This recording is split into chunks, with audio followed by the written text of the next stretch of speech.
Good morning, everyone. Good morning. Good morning. We're certainly appreciative to see everyone here, and we do like for our citizens to get involved. And I do want to say this council always strives to have people to come to the council meetings. We feel strongly that it gives us a chance to show the citizen how wholesome and transparent that we are. So I do want to thank everyone for being here, and we want to encourage you all to continue to come to the council meetings because, as I stated, it gives us a chance to really show how we lead forthrightly. So with that said, I am calling the meeting to order. And at this time, I would like to call on Pastor Allen Griffith if he would come and lead us with the invocation, if we can stand and remain standing, and I would lead us with the pledge. Thank you. Thank you, Mr. Mayor. It's always a privilege to be here with you. So let's pray together. Father God, we bow before you this day to give you our praise, to give you our worship. Father, we recognize that you are God and not we ourselves. Lord, you created all things, and by you all things continue to exist. Lord, we just pray your blessing over us today. We pray the words of our mouth, the meditation of all of our hearts would be always acceptable in your sight. Lord, we know there's a lot of troubling things going on in this world. The job situation, the continuing pandemic, the threat of war in Europe.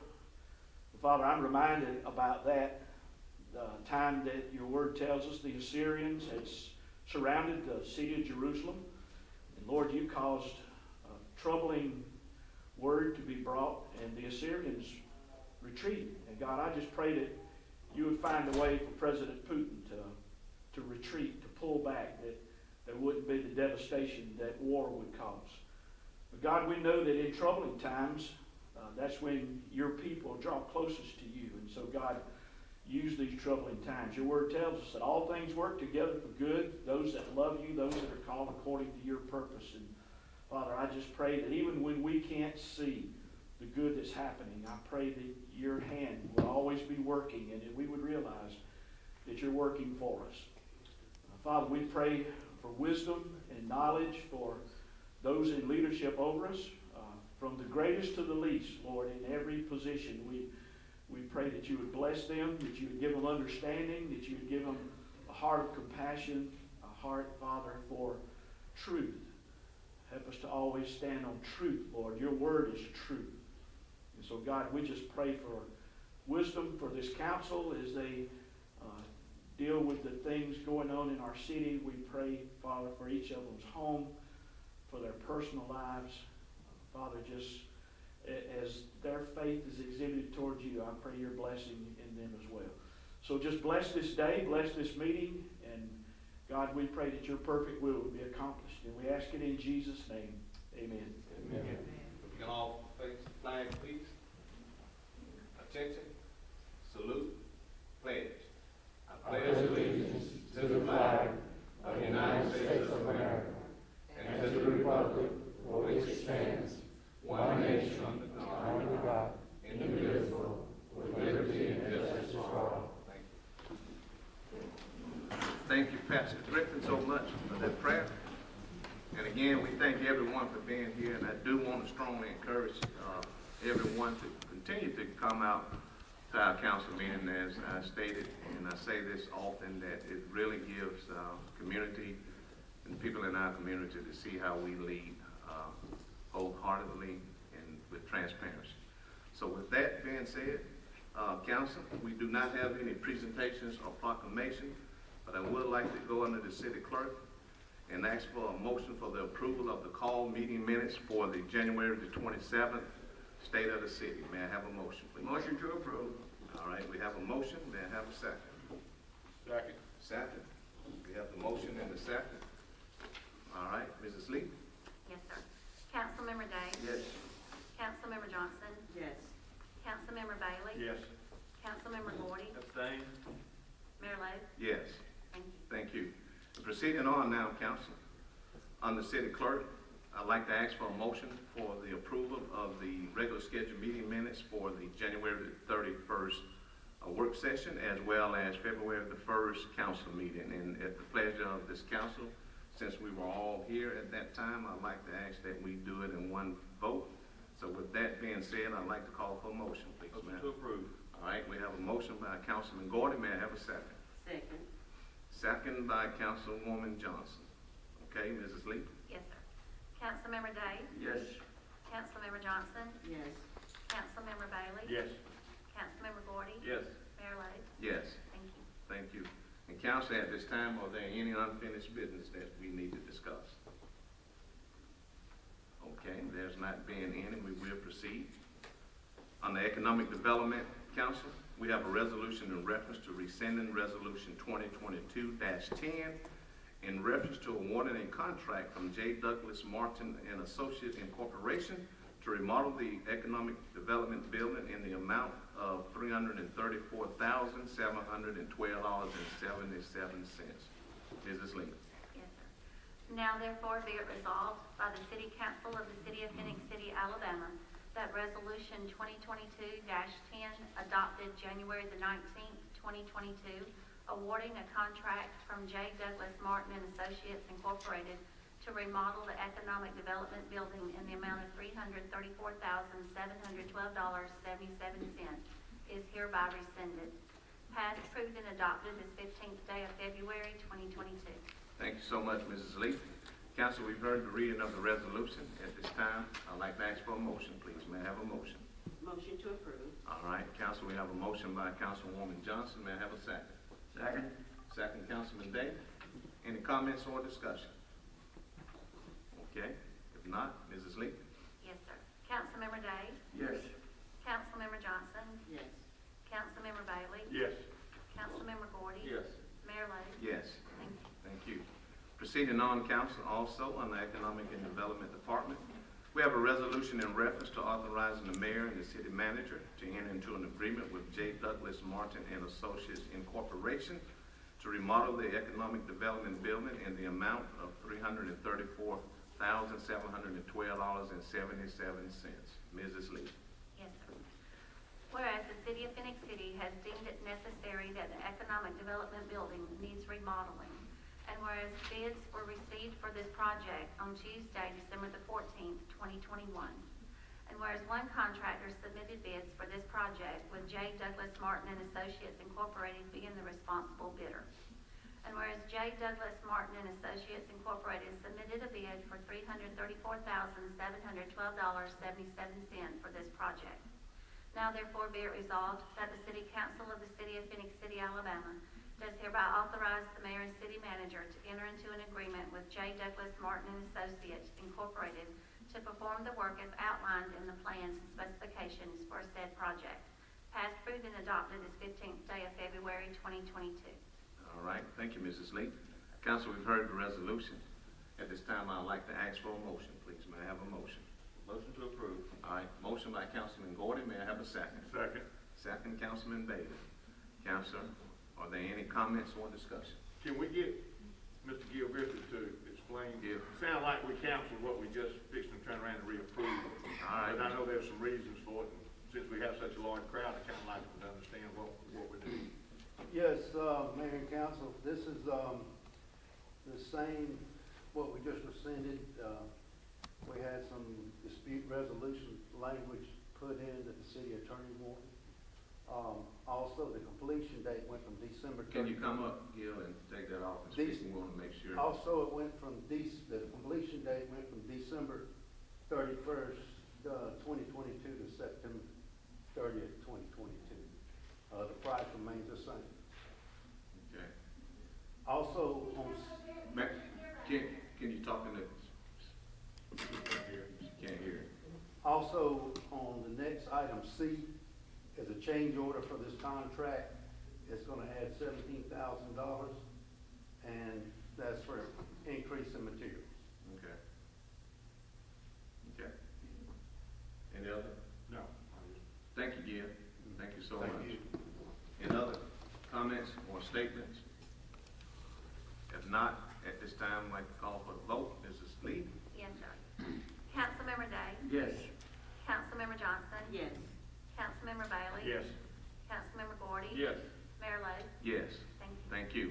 And also, Council, on the economic development, we have a resolution in reference to authorizing the mayor and the city manager to sign change order number 1, contract with J. Douglas Martin and Associates Incorporation in the amount of $17,133.23 for addition of the economic development building. Okay, Mrs. Lee? Yes, sir. Whereas the City of Phenix City, Alabama, in Resolution 2022-34, dated February the 15th, 2022, contracted services of J. Douglas Martin and Associates Incorporated to renovate the Economic Development Building in the amount of $334,712.77. And whereas it has been determined that a change order is deemed necessary, more specifically as follows. Change order number 1, materials price increase in addition of $17,133.23. Total amount of change order number 1, $17,133.23. Whereas such a change order would result in a contractual adjustment of an additional $17,133.23 and causing the contractual amount to be $351,846. Now therefore be it resolved by the City Council of the City of Phenix City, Alabama, that the mayor and city manager are hereby authorized and directed to sign change order number 1 contract documents with J. Douglas Martin and Associates Incorporated for the above referenced project, passed, approved, and adopted this 15th day of February 2022. Thank you so much. Yes, sir. Council, we have all heard the reading of the resolution. At this time, I would like to ask for a motion, please. May I have a motion? Motion to approve. Okay, we have a motion by Councilman Day. May I have a second? Second. Second, Councilman Gordon. Council, any comments or discussion? I would like to say this, and Mr. Griffith mentioned it. As we know in this environment, you know, you will get change orders. We all know the supply chain has been broken. We all know that prices continue to increase. And so with that, this is why we've taken this action here on this, the economic development building. That's just the environment we're in, but, you know, it's something that needs to be done, and that's why it's on our agenda. So with that, at this time, if there's nothing else from any of the council member, I'd like to call for the vote. Mrs. Lee? Yes, sir. Councilmember Day? Yes. Councilmember Johnson? Yes. Councilmember Bailey? Yes. Councilmember Gordy? Yes. Mayor Lo? Yes. Thank you. Thank you. Proceeding on now, council, on the engineering department. We have a resolution in reference to authorizing the mayor and city manager to renew the contract with Robinson Paving Company for bid number E20-01, hot mix asphalt paving and roadway improvements at the current contract prices to February 28, 2023. Mrs. Lee. Yes, sir. Whereas in previously adopted resolution number 2020-97, Robinson Paving Company was awarded the contract for bid number E20-01, hot mix asphalt paving and roadway improvements. And whereas according to the general specifications of bid number E20-01, it states that the bid may be extended or renewed with the consent of both parties. And whereas the hot mix asphalt paving and roadway improvements contract expires February the 28th, 2022. And whereas Robinson Paving has requested that the city renew the contract at bid number E20-01, hot mix asphalt paving and roadway improvements at the 2022 contract unit prices to February the 28th, 2023.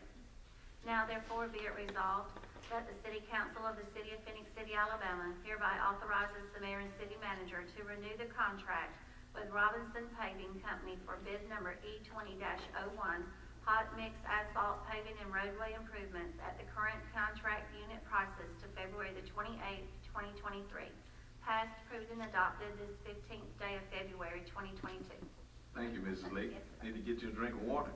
That's Council, we've all heard the resolution.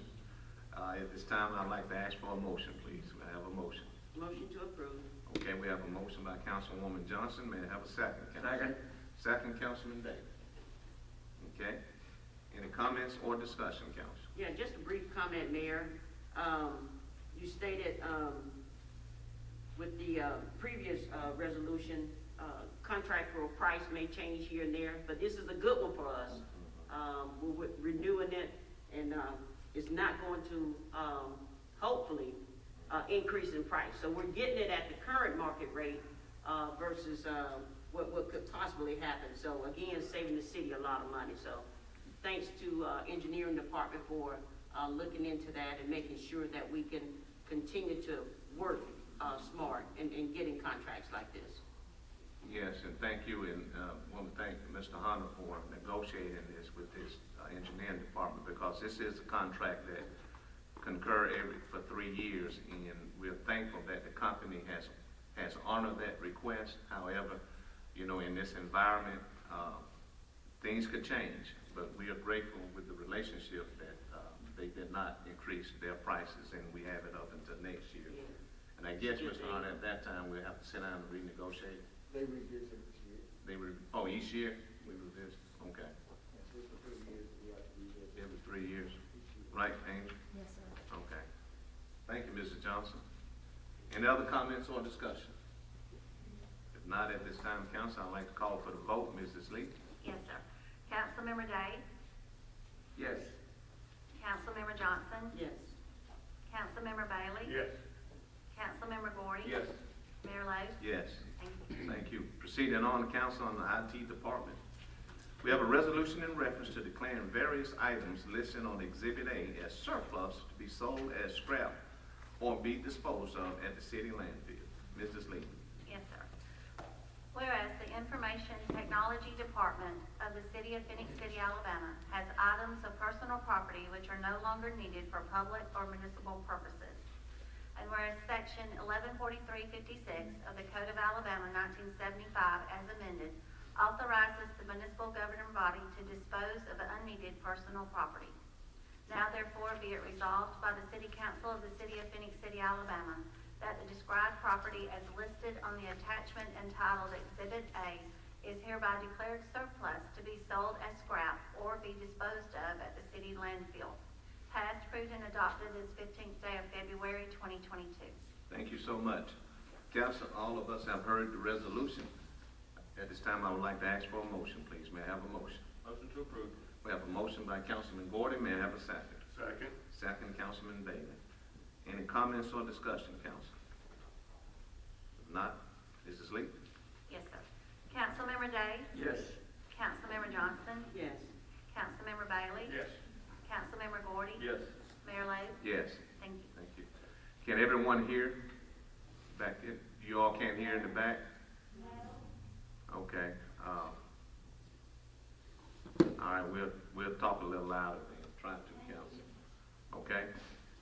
Everyone comfortable? Seems to be comfortable. Okay, we'll try to talk a little louder and speak. Okay? What's that? That's dangerous for me, now, to ask me to talk loud. Okay. Mrs. Lee? You got it? And now, Yes, sir, I'm good. you turn it up? I did. Okay. Any other comments or discussion, council? We call for the vote? And, I think we got Yeah, that. I got the vote. Yeah, I'm saying we've called for the vote. I was telling you. Oh, I'm sorry. But I was telling you turn up the mic. Yes, sir. Proceeding on, council, on the police department. We have a resolution in reference to authorizing Chief of Police Raymond Smith to sign a memorandum of understanding agreement with the Alabama Law Enforcement Agency. Mrs. Lee. Yes, sir. Whereas the City of Phoenix City desires to enter into a memorandum of understanding, MOU, agreement with the Alabama Law Enforcement Agency, Alabama Internet Crimes Against Children Unit, ICAC. ICAC is a program established as a joint multi-agency working group between ALEA and the Phoenix City Police Department intended to combat the exploitation of children by using the internet and other electronic means. And whereas the City Council has reviewed said agreement submitted by the Alabama Law Enforcement Agency, ICAC. And whereas the City Council finds the agreement to be a necessity for the day-to-day operations of city business. Now therefore be it resolved that the City Council of the City of Phoenix City, Alabama are hereby in agreement, along with the Mayor and City Manager, that the Chief of Police, Raymond Smith, is hereby authorized and directed to sign such agreement with the Alabama Law Enforcement Agency. Passed, approved, and adopted this 15th day of February, 2022. Thank you, Mrs. Lee. Council, we've heard the resolution. At this time, I'd like to ask for a motion, please. Motion to approve. All right, we have a motion by Councilman Day. May I have a second? Second.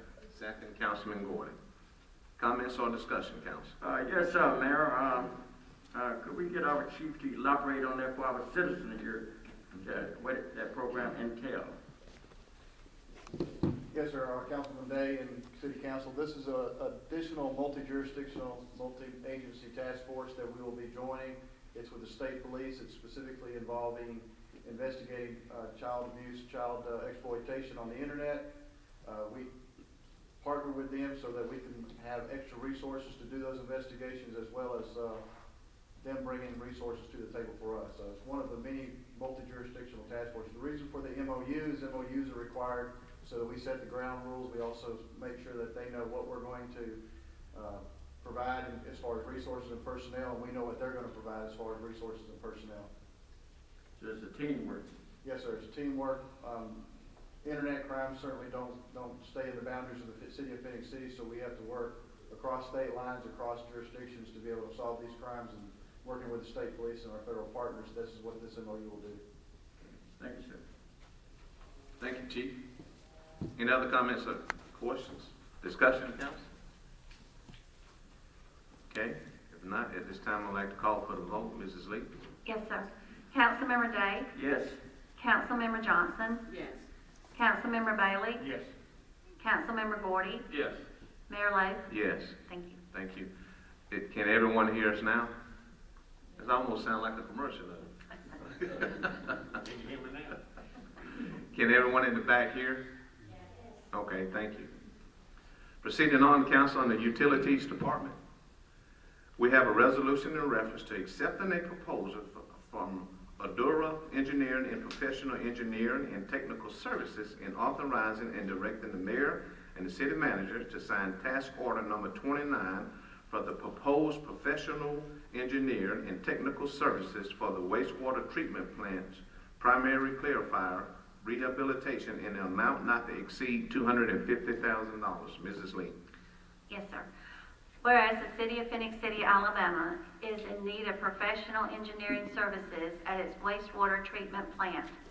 And whereas the city has received a proposal from Ordura Engineering to provide professional engineering and technical services for the Phenix City wastewater treatment plant's primary clarifiers rehabilitation in the amount of $250,000.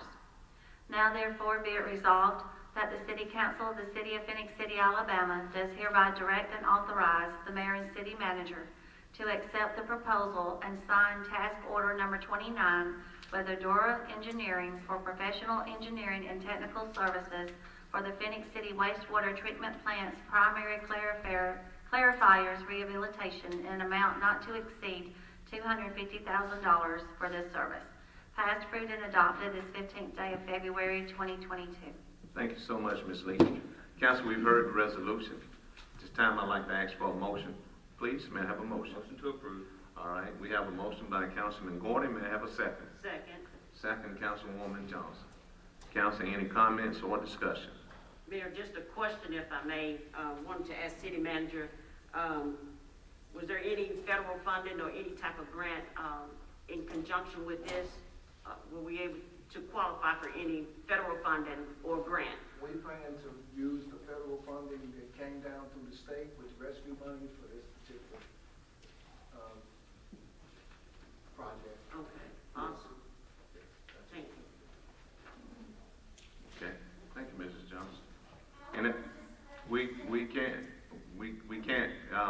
ma'am, the work sessions is where we allow our citizens to speak. We can't do it here until it is a public hearing, and this is not a public hearing. So what I would ask that you do is get with our engineer, Angel, raise your hand. Excuse me, I'm sorry. Charles Woody, our utility directors, for any questions. Okay? But again, let me just say we're not being rude or anything, but our process that we follow, as one of the transparency that we do is that the work session, as many of you all know, is the time to come and address councils with any questions or comments. We do not allow it at the meeting itself unless it is a public hearing. Okay? So we don't want any emails or in-office mails or rocks or anything thrown at us, but we are being consistent. Am I right, council? That's right. Okay. Thank you. But ma'am, just get with Mr. Woody if you have a question at the end. Raise your hand again, Mr. Woody. Okay. Thank you. Any other comments or questions or discussion, council? If not, Mrs. Lee? Yes, sir. Councilmember Day? Yes. Councilmember Johnson? Yes. Councilmember Bailey? Yes. Councilmember Gordy? Yes. Mayor Lo? Yes. Thank you. Thank you. And proceeding now also on the Utilities Department is a resolution in reference to authorizing the mayor and city manager to sign a memorandum of understanding with Columbus Waterworks. Mrs. Lee. Yes, sir. Whereas the City of Phenix City wishes to enter into a memorandum of understanding, MOU, with Columbus Waterworks, CWW, to have a continued working relationship with CWW in the sampling of the River and Mill Creek, providing environmental awareness, knowledge, and appreciation to citizens of the region. And whereas the City of Phenix City will have available access to the data collected from sampling and will make accessible the sampling sites to Columbus Waterworks. And whereas Columbus Waterworks will provide the materials and supplies and provide their own power for the samplers to be used and be responsible for maintaining the samplers and equipment. And whereas the submitted MOU will be beneficial to the City of Phenix City. Now therefore be it resolved that the City Council of the City of Phenix City, Alabama hereby authorizes the mayor and city manager to sign the attached memorandum of understanding with Columbus Waterworks, passed, approved, and adopted this 15th day of February 2022. Thank you so much, Ms. Lee. Yes. Council, we've all heard the resolution. At this time, I'd like to ask for a motion, please. May I have a Motion motion? to approve. All right, we have a motion by Councilman Day. May I have a second? Second. Second, Councilman Bailey. Comments or discussion, council? Okay, if not, Mrs. Lee? Yes, sir. Councilmember Day? Yes. Councilmember Johnson? Yes. Councilmember Bailey? Yes. Councilmember Gordy? Yes. Mayor Lo? Yes. Thank you. Thank you. Proceeding on, council, on the ordinance, we have a public hearing and a second reading. It's an ordinance to rezone 11-acre tract of land located at the west side of Lakewood Drive and south of Holland Creek from an R1 zone, low-density residential district, to an R3 zone, high-density residential district. GGG Partners, LLC owner. The first reading was held on the 4th of January of this year. We will not ask the clerk to reread this ordinance. However, I am declaring this as a public hearing, and if there's anyone that would like to come and address council, this is the time to do so. But I do want to say this.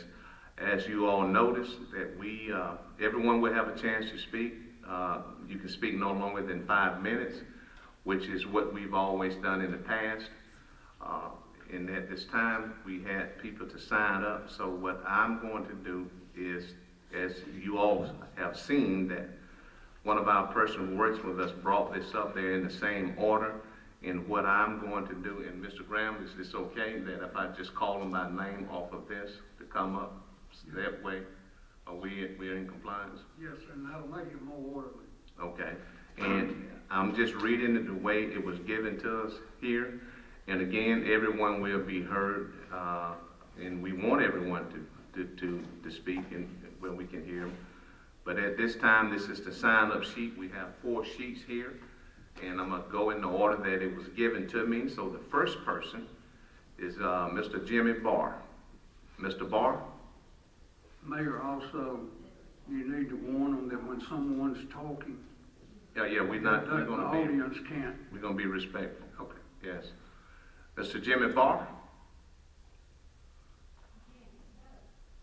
Might be outside. Is he outside?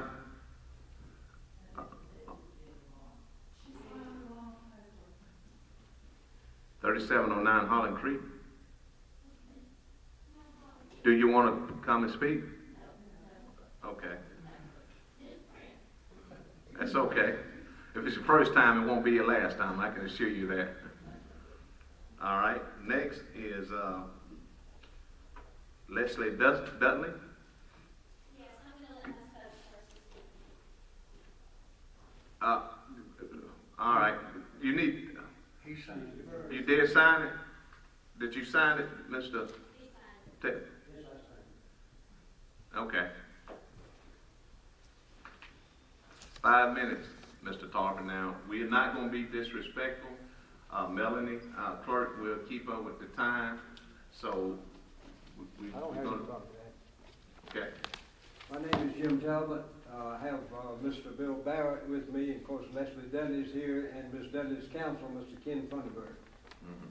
I'm going to tell you what brought us to this point. I'm a 57-year veteran of the real estate business, and I have been involved in 30 so of these public hearings concerning zoning.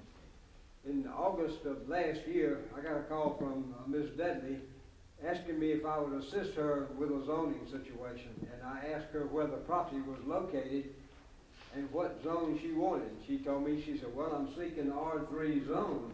She told me that the property was 11 acres located on Holland Creek that was left to her children and herself by her deceased husband, Mr. Dan Green. So I told her, I said, you don't have to do that. That property is already zoned. She said, no, I went to the building department and I found out that it had been changed back to R1. So much for that. I contacted Bill Barrett. Same thing. He said, yes, we both thought the property was already R3. So we came to this point. We went to a zoning hearing for accepting the applications back in September of last year. And we were advised that we would come back on the 26th of September to be for a public hearing. We were not allowed to do due process that I'm doing now. We were shut off. You all know about that. So we're at this point. I'll tell you this.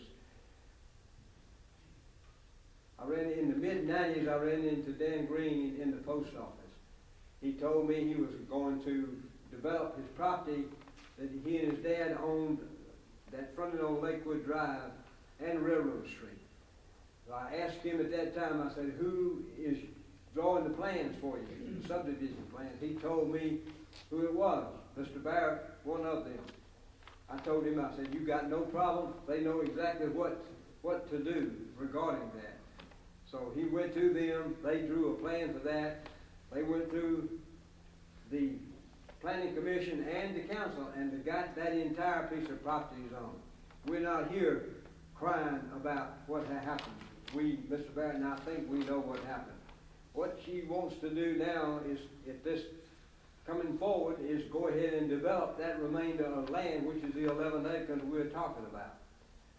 So what I am presenting to you is the fact that it will be done right, because you will turn it over to your department heads if you choose to approve it. She's offering something that we always need, that is housing, new housing for the area. Along with that comes about $100,000 a year in new taxes, rental and property tax increases. So, with that in mind, I won't use up my 5 minutes. We just ask you to please consider rezoning it in a progressive move. Take the $100,000 plus per year and do what you're supposed to do with tax money, and that's spend it on for the good of the citizenry. Allow her to get this project going. We will jump through, and she will jump through all the hoops that are going to come forward with the proposed development. She knows about them. She has talked with engineers about it. So we just like your consideration, and I know that you've got a lot of people that probably want to make comments. We want to see a progressive move in this city all the time. We feel like this is a strong progressive move. We'll deal with all of the things that have to be dealt with, the traffic issues and other issues that Mr. Barrett is very familiar with. I thank you for your consideration. Thank you, Mr. Tabbert. Next, and again, let me reiterate, I'm calling the names out based on how it was given to me. The next person is Mr. Jim Lucas.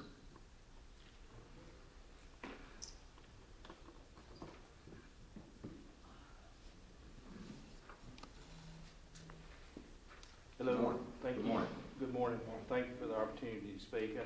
I want to address the council on behalf of my mother-in-law, Betty Coleman. She lives in Holland Creek. Her property touches the property that's in question to have it rezoned. Of course, she opposes the change from R1 to R3. She feels like that the city ruled on this being zoned many years ago, and doesn't see a compelling reason for it to be changed other than, that the need for housing or a tax base, which residential areas bring that as well. It's not that they want it not developed at all. It's that the changing of the zone is the issue that these residents are asking about.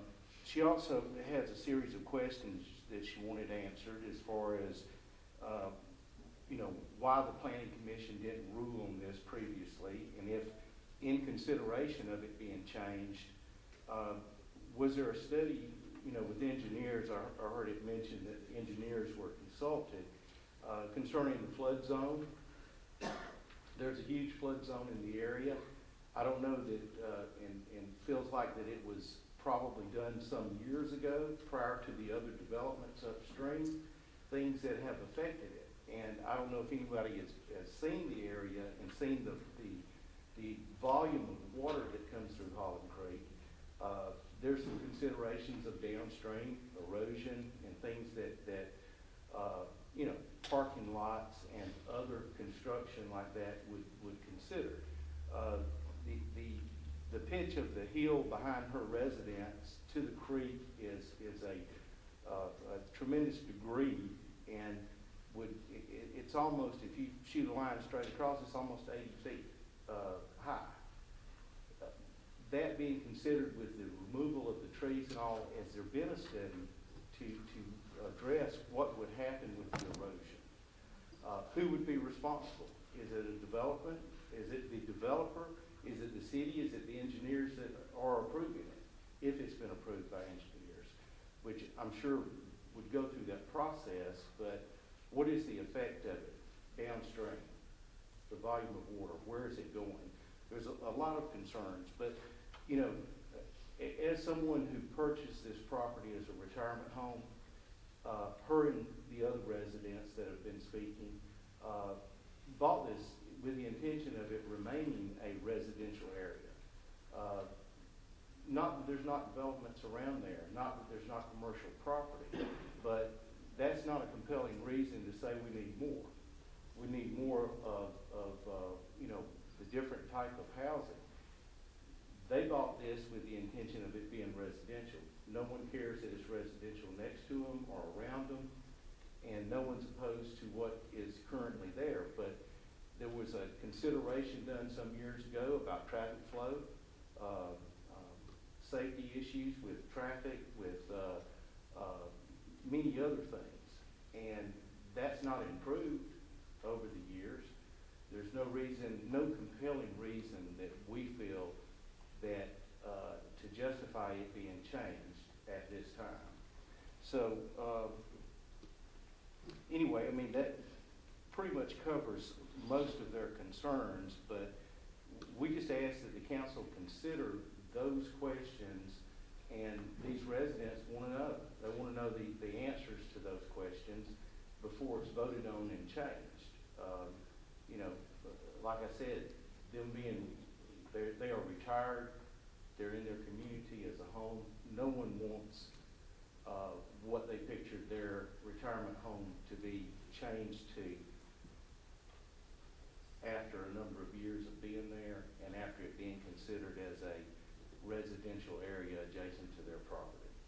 So anyway, that being said, we just appreciate the time and the consideration that each council member has given. And thank you so much, Mr. Lucas. But you did ask a couple of questions that The first one was, why didn't the planning commission not make a decision? We can't answer that. And I've told a couple of them that I've seen that they did fail to do their duties. But nevertheless, either way, it would come to the council, but I can't answer that. And as part as the flood area, the engineering department does a great job with that. We do have an ordinance in place for that. So, you know, all those things is looked at. But I just wanted to answer those two questions for you, based on what I think you've asked. And if there's any other things, I would advise you to give it our engineer. Angel, raise your hand. And she does a very good job, and she could explain it all to a T for you. Okay, thank you so much. Okay, thank you so much. Mayor, if I can, let me add to what you said about the flood. Probably you gotta get the city is gonna have to be satisfied with the flood protection on the plans. Probably Alabama A&M is gonna have to be satisfied also, and then you're subject to have, you know, the fish and wildlife people, because there could be wetlands in there. So that still could be 3 or 4 entities that have to be satisfied for different reasons with different outcomes. So that was a good point that you brought up about the flood zone, about the flood area, because I'm sure when it was originally developed, it was developed down to a certain point that started becoming a problem with developing it even further, would be my opinion. And so the development probably stopped and ceased at that time, and that's why it sat dormant for all these years. So in my opinion, that's a pretty good reason there to think about the development of the property. So I think you're right on key with some of that. Thank you. And thank you again, Mr. Lucas, but I would strongly advise Angel could guide you with all of those information and things that you've asked. And thank you so much. I'd like to add, Angel, correct me if I'm wrong, but we've discussed this previously, and whether this stays stays R1, or is changed to R3, the owner's still going to have to go through all of those processes from an engineering standpoint to whatever they decide to develop. It's going to have to pass certain things with the state, with ADM, with the things that Mr. Bailey spoke about, correct? Yes, sir, that's correct. And the EPA also. But thank you so much, Mr. Lucas. Next is Lorette Smith.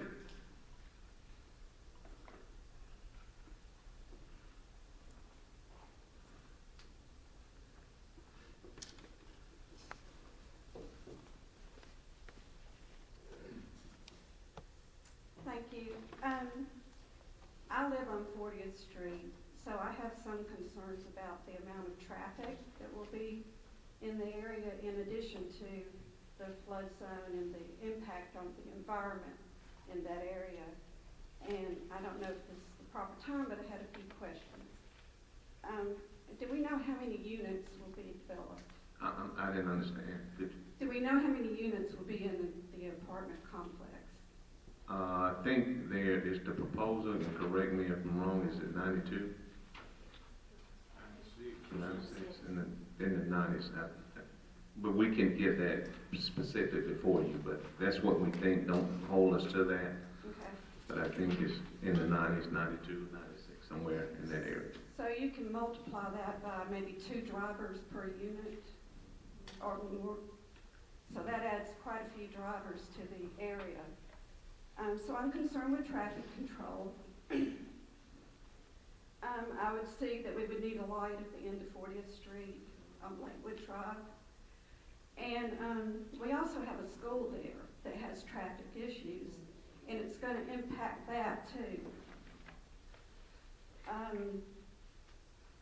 Like I said, I'm right there at the end of 40th Street, so I see the traffic coming through 2 o'clock in the afternoon, cars zooming through there, and, you know, add 180 more cars to the area. It's just a big concern. The other concern is the environment and cutting down all those trees and, you know, the watershed, the runoff to the creek. So those are some of my concerns. Okay. Thank you so much. I will tell you, and Angel, correct me if I'm wrong, we don't just go out and put up lights, traffic lights and all that. Studies are done. We follow those studies, and typically when the study is done, we follow that, and it dictates what needs to be done as far as traffic as well as lighting. Am I correct, Mrs.? Yes, sir. Okay. So you wanted to answer your question. Okay. I just wanted to go on record Okay. that, I do have some concerns about the development and the change from zoning. Okay. But thank you so much. Thank you. Next, and listen, that sounds almost like we're in a classroom saying next, and I'm gonna just call your name. I'm gonna try not to say that. Mr. Terry Jackson. I don't speak right now. Oh, okay. Mrs. Tammy Coker.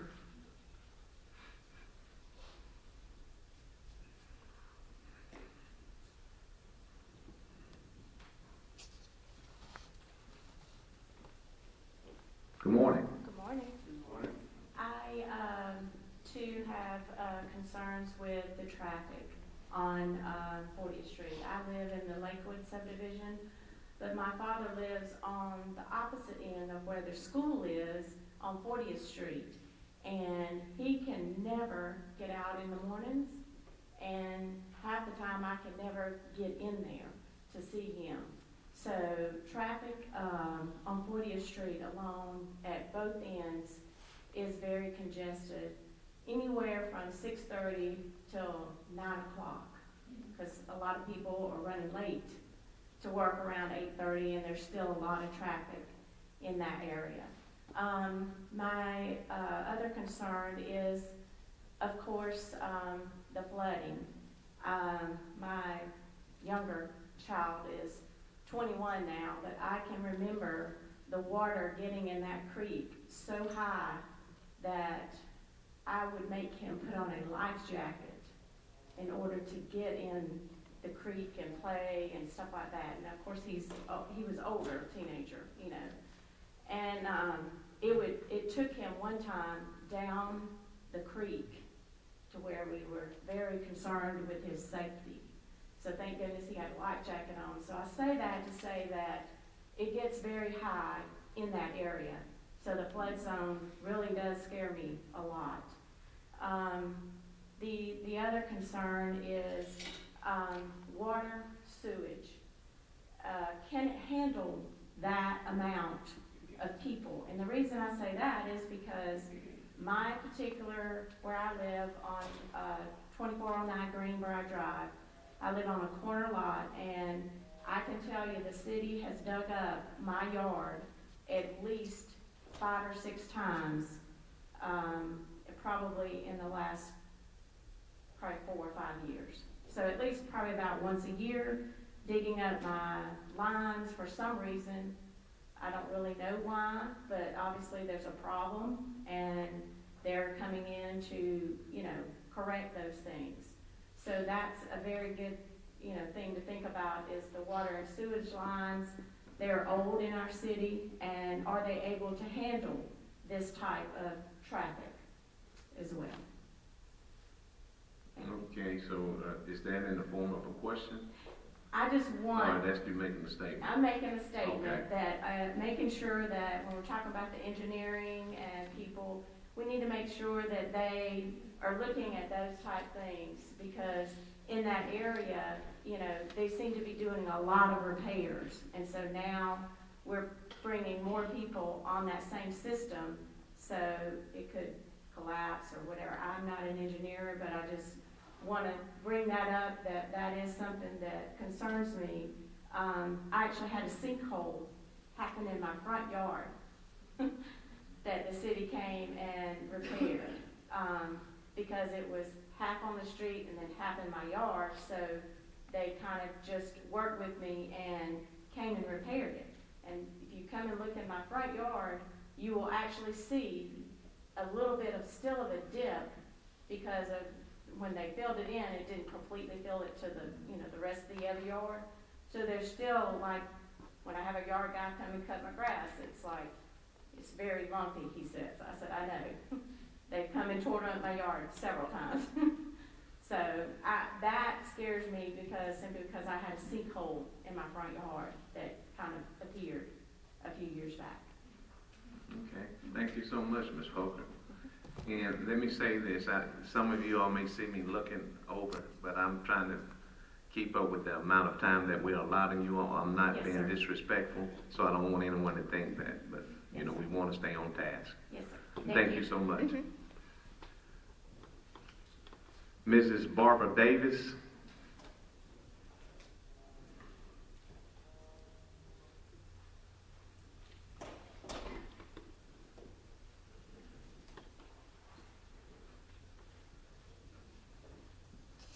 Good morning. Good morning.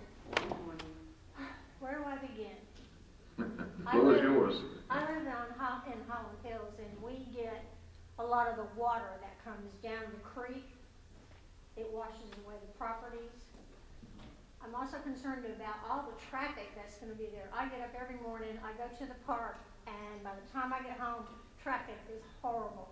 Lakewood Drive, South Railroad Street, and now you're putting in a Wendy's and putting in apartments.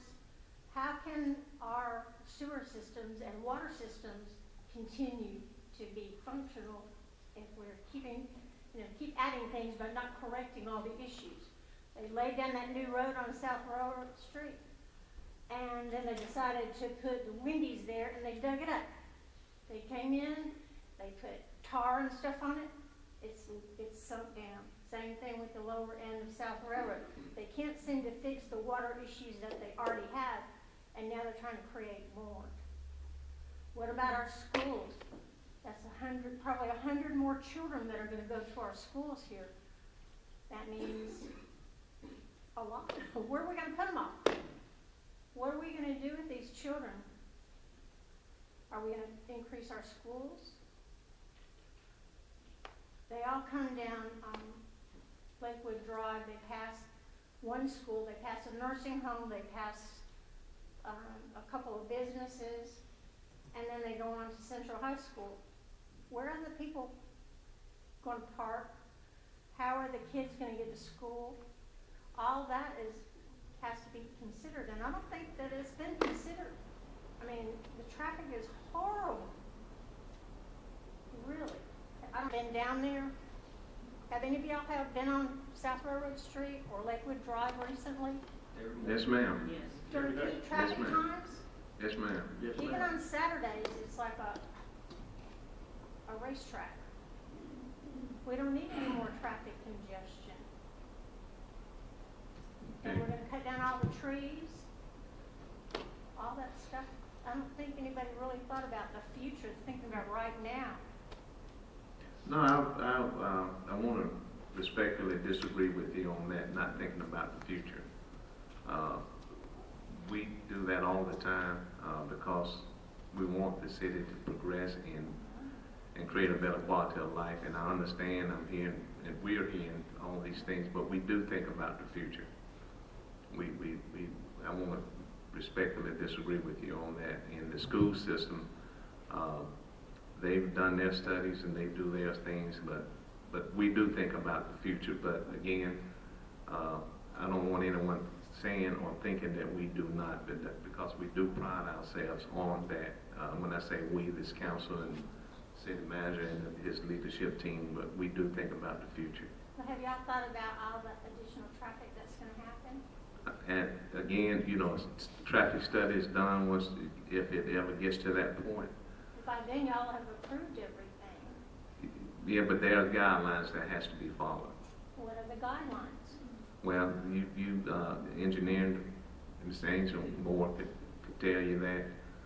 And I don't want you thinking that I can have a gift of tergiversation, because I don't. That's a bad gift to have. But what I'm saying is we have the people in place who does those studies, and some of those questions that you're asking. Can you come up here and tell us about what they're going to do? What their Not at this setting. We can't. Again, as I advised Mr. Lucas, is I would strongly commend that you would get with Angel Moore and even Charles Woody, who's with our utilities department, to answer those questions. Mayor, inject a couple things. Two things that everybody keeps bringing up, and it's good points, not disagreeing with you at all. I agree with most of you in this building. The two things you keep bringing up is traffic. Traffic progress. But that's Traffic, still look, hard. I mean, really and truly now, traffic progress. Growth. If there was a factory coming in there that was gonna provide 5,000 jobs in this community, there'd be traffic. If there was a Walmart, Sam's coming in, it'd be traffic. We have Sam. I understand. I'm not disagreeing with you. I'm just saying traffic comes with progress. The roads will never be in any community big enough to handle the traffic as it grows. At You that see that all time. the time going to Atlanta. They keep building the interstate larger and larger, trying to keep up with the people that are living there. And you never can outrun it. I know. Unfortunately, Phenix City was laid out, in my opinion, been here 50 years at my business. Everything flowed east to west from Phenix City to Columbus. Very little flowed north to south in Phenix City. You only had 4th Avenue and Somerville Road at one time. Now you do have 4th Avenue and River Chase, Somerville Road. Then you have 40th Street, Lakewood Drive, Pierce Road. You're very limited how to get to North Phoenix City. So your concerns are correct. I'm not disagreeing with them. But you can't stop progress because the city wasn't laid out correctly from north to south travel. Everything was from Columbus to Phoenix City because that's where your mills were and the workers lived in Phoenix City and were employed in the mills. That's changed over 50 or 60 years. Also, everybody keeps talking about the trees and the creek and the flood. And it is a genuine issue. It really is. But everybody has to remember, it's already zoned to build houses on it. They can come in there, and as long as they follow all the rules and regulations at this point today, they can remove trees. They have to do it a certain way according to the government, engineering department, ADM, federal government, or whatever, because it is probably a flood zone. It's going to be probably a restricted zone for wetlands.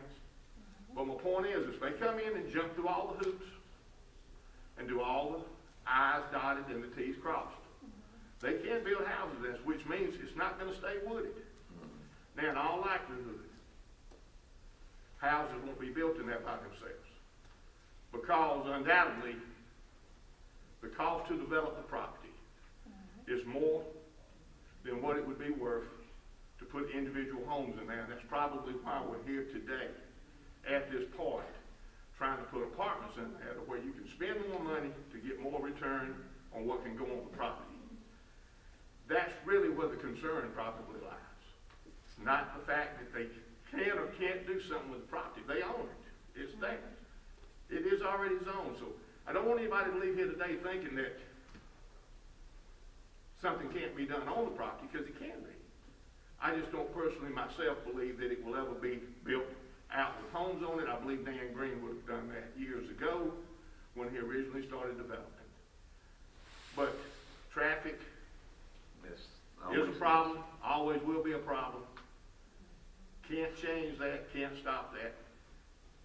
Progress is progress, and with progress comes problems. But the problems can be worked through. Problems can be amended. The traffic can be corrected. But it's got to become a problem before it can be corrected, because then you got to know what you got to do, and then you can make a plan to correct what is wrong. Yeah, but do you want 92 apartments in your backyard? No, I'm not saying that. I have apartments in my backyard. But Ms. Davis. Right, I do. Everything that we do, and when I say we, this team, is to try to mitigate things as we grow. It's our responsibility as the leader of this community is to have progress. So, but again, everything that is done to hopefully mitigate some of those concerns that you have. And that's where the traffic study comes in and all the other ordinance that we have in place as far as wetland and EPA and ADM and all those things. Okay, Mr. Hunt? Can I say something? I understand where she's coming from. I think everybody here, first of all, needs to know we're following the process, and there's been no vote for or against. But some of the things that we have to say sometimes might make people think that you're for something and you're not for it, you're just explaining the process. There's so many different loops that's gotta be gone through. Even if this was to be voted for, there's so many loops that have to be gone through to where it may not come to fruition. What I wanna do, because we have a lot of other people gonna talk, is can we have engineering to talk about the process, what they would have to go through? Because, see, the land developers also have to have engineers. Those engineers have to go through the things to pass on to the city. The city have to look at those things and make sure they're in conjunction with the laws are for the state, ADEM, and everybody else. So it's a lot that they have to go through. So I understand where you're coming from. Nobody's gonna trust the situation, but you're gonna have to look at the process that we have to go through. So you can kind of understand that. Angel, would you kind of explain the process? Yes, What sir. they have to go through? And that might give you Clarify. more information and clarify a lot more things for you all, because it's very important for you all to know that. Yes. Can everybody hear me? Can everyone hear in the back? Okay.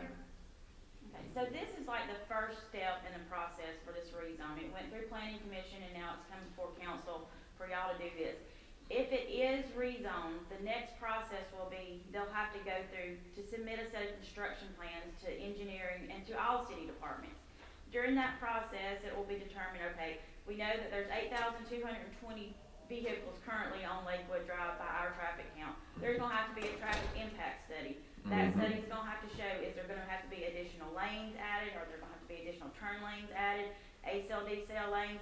So that's gonna be a part of that study there. But then there's also gonna be an environmental review. Are there any wetlands out there? They're gonna have to certify to that. What's the flood zone out there? They're gonna have to show how they're gonna build to meet our standards in the flood zone ordinance. They're gonna have to show us their detention. How are they going to detain any other additional stormwater that's gonna be added to Holland Creek in order so we don't increase or have any adverse impacts downstream? They're gonna have to show all that. They have to have a certified licensed or professional engineer in the state of Alabama that's gonna have to certify to all of this. That professional engineer will be on the hook for 7 to 10 years that they did this design, and that they're proving and saying that they're putting their stamp on it, saying that this is gonna happen. The city's gonna go back, we're not gonna do all the design and everything like that, but we're gonna go back and make sure that it meets our standards. Are they building to the correct elevation? Does our hydrology report make sense? Are they using the right 100-year storm or 50-year storm or 25-year storm to design this? So there's lots of different additional things. Then the fire department's gonna have to look at it. Do they have proper safety protocol? Do they have the proper turnarounds for fire? Building department's gonna have to look at it from the building permit side. Utilities is gonna look at it. How is it going to impact our current utility system? How many apartments are you gonna put on that? Are you gonna have to have any additional pump stations? Or how are you gonna get the sewer to where it needs to go? So we still, like I say, this is the very first process. They have so many hoops that they're gonna have to jump through. They're gonna have to show that they're not gonna impact, the flood, plain, of course. Are they gonna have to get some FEMA involved in it? ADM will have to be involved in it if there's clearing of over an acre. So there's lots of different things that's got to go through the process. I think, we always start with a rezone process, because if it doesn't get rezoned, then there's no point of having all these other studies done. So I think that's where we are at this point. So the city, if you approve the rezone, that doesn't mean they're gonna get to build whatever they want to out there. They're still gonna have to meet all of our codes, all of our specifications and everything like that. We may come to a point where we say, okay, it's just not feasible to put 96 apartment units out there, and go back and tell the developer that. The developer's engineer may say, okay, this is not gonna work, so this is just the very beginning of the process. So nothing has been decided on, and like Mr. Bailey said, currently, they can take all the trees down right now and build an R1 lot. I mean, that's the way it is. It's private property. Are they gonna have to show us how they're gonna impact the creek or something like that? Yes, of course, we'll have to see a set of construction plans on it. But it can be developed today. They're just wanting to zone it to an R3 to develop a different type. So, and what happens when you zone it to an R3, they can put in anything they want to that's located in an R3 zone. So, that's another thing that people need to understand. Y'all are approving a zone, and there's many different uses in that zone, and that's what we try to, explain to planning commission and everything like that.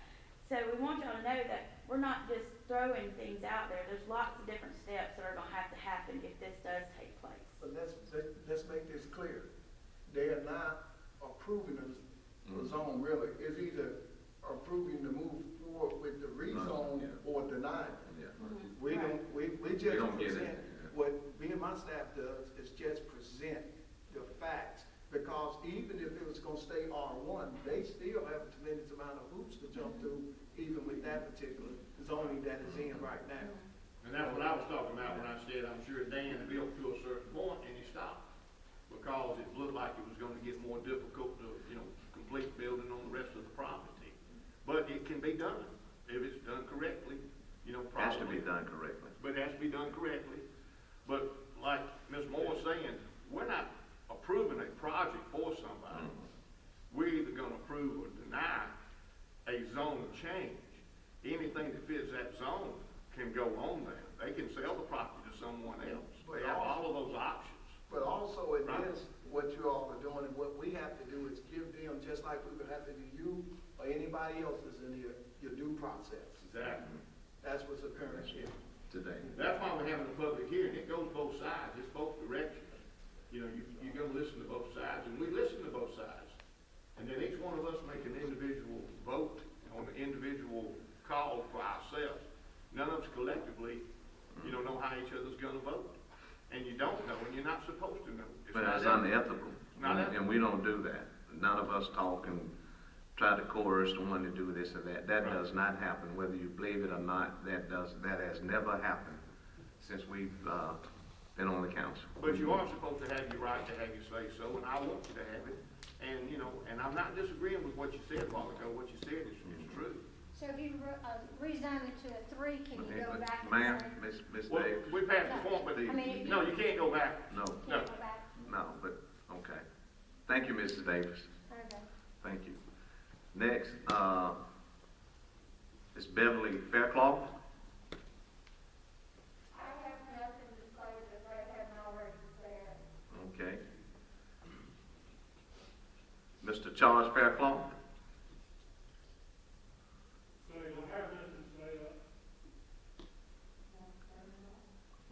Dorothy Underwood. Okay.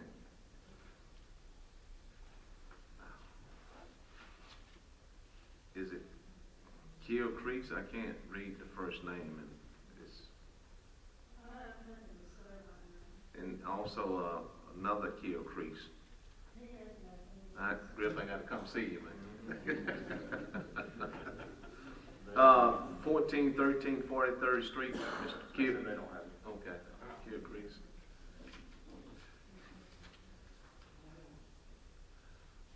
Kathy Dickerson.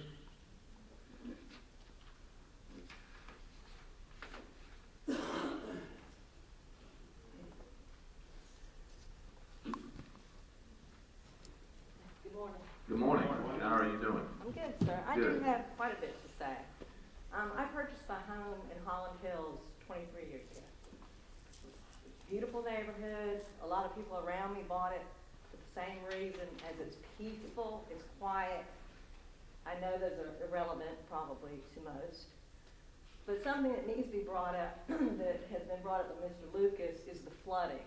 Now, all of our homes were approved, supposedly safe. Well, since then, 10 years after I purchased my home, I had to spend $18,000 in helical piers, where they drilled down 150 feet to put supports to hold up the back of my home. This is a problem. If you look behind my fence, there are crevices that I can stand in. The ground is so unstable. The creek is behind me. The crevices, like I said, you could drive a motorcycle through. We had to put up retaining walls. My neighbor as well has structural damage. The home right beside her, the back of the house practically fell in. The builder bought it back, renovated it, so it's a rental. Flooding is a huge issue. Is there wetlands? There's definitely wetlands. I mean, we have everything from raccoons to huge turtles to deer, snakes. The ground is unstable. I've been there 23 years, put $18,000 more into it to support my home. We didn't sign up for that, and now I feel like we're going to even make the problem more advanced. We signed up for this to be our retirement homes. not to build, I mean, I know, it's business, it's growth, but we've got to consider the property we're looking at. The property behind me is completely unstable, as well as several of my neighbors. I mean, it was mentioned once before, is somebody going to help us if the ground becomes more unstable? You know, most of us, not myself yet, but like I said, most of my neighbors are retired, have been retired. This was supposed to be done. This is their refuge. And now we're going to take the chance of damaging our homes even more. We don't have money to keep putting money into them. Yes, it floods. Lakewood floods. When you go up by the U-Haul place and it's been pouring rain, people are trying to go into ongoing traffic to get away from the flooding. We also, at 5 o'clock, 6 o'clock, as people that go to work every single day, come home and wait for the light to change multiple times because the traffic is so backed up. My biggest concern, honestly, is the environmental damage that this is going to do. Several places, I went behind Lakewood Church yesterday, walked as far as I could see, trying to see how can they? Because I honestly felt when I purchased this home, there was no way that they could build behind us. And now they're trying to. So I went and I looked, and I see 100, 150 foot drops down. The neighbor third next to me, I have me with helical piers holding up the back of my home. The construction company that did this says, we may need to come back a few years from now and put one right under your home so that it doesn't completely continue to go downhill towards this creek. I love my view. Don't get me wrong, I'm concerned with the environment, the animals, my neighbors, but this just seems like it is not practical to build right. I heard someone talk about rerouting the creek. There are rocks as big as this area right here with the creek water falling over it that I hear every day. It's beautiful. I can see the staple of Lakewood Baptist Church right behind me. This is peace, but it is straight downhill.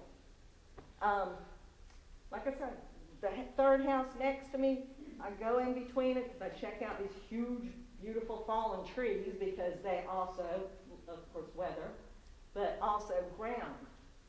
This neighbor next, 2 doors down, has got literally a 75-foot concrete wall put behind him to support the home. This is the one that was repurchased by the builder because the woman who purchased it, like, oh no, this is not working. And she made them work with him. And he knew it was poor property ground. I mean, that was stated. So he agreed to purchase it back. They worked it out. But now the rental people, the walls are cracking. I was told by another neighbor that the back of their house has their toilet sitting at an angle because the ground is so unstable. And like I said, I am proof that the amount of money that I had to put in to support my home. Thank you so much, Ms. Lewis. Christina Brandon. I'd just like to agree with many of the people here that think about traffic, schools. Do you want to come up? No. Okay, thank you. Kathy Weaver.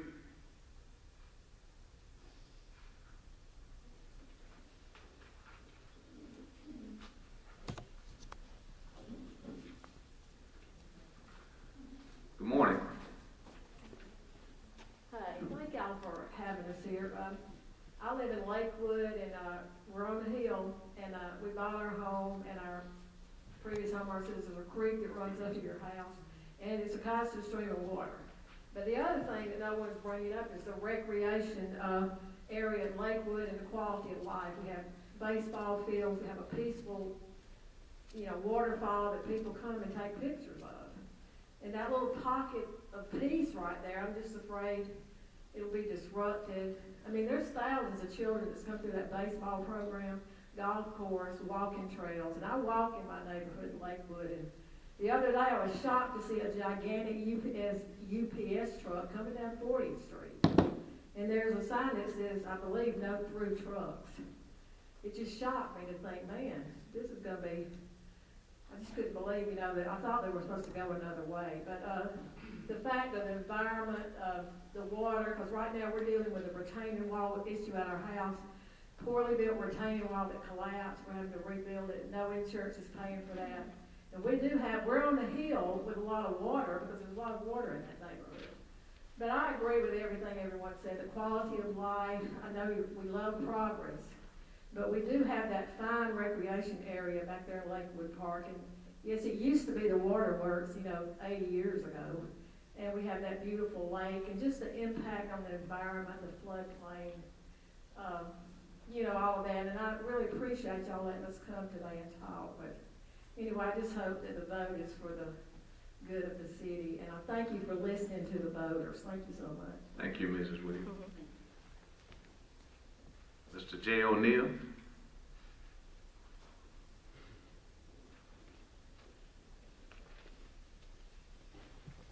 Council, Maryland, let me read Justin, sorry, I'll put it back down. Can everyone hear me? Yes, sir. I spoke with you guys just a little bit yesterday, so I'm going to pull up the mic some. I want to make sure they can hear back. You guys good in the back? Okay. I'm going to make this as quick as possible because everyone has hit on many good points, many valid points. Mr. Hunter, you talked about due process. Just for a moment, I want the council to think about due diligence. Should go hand in hand with due process.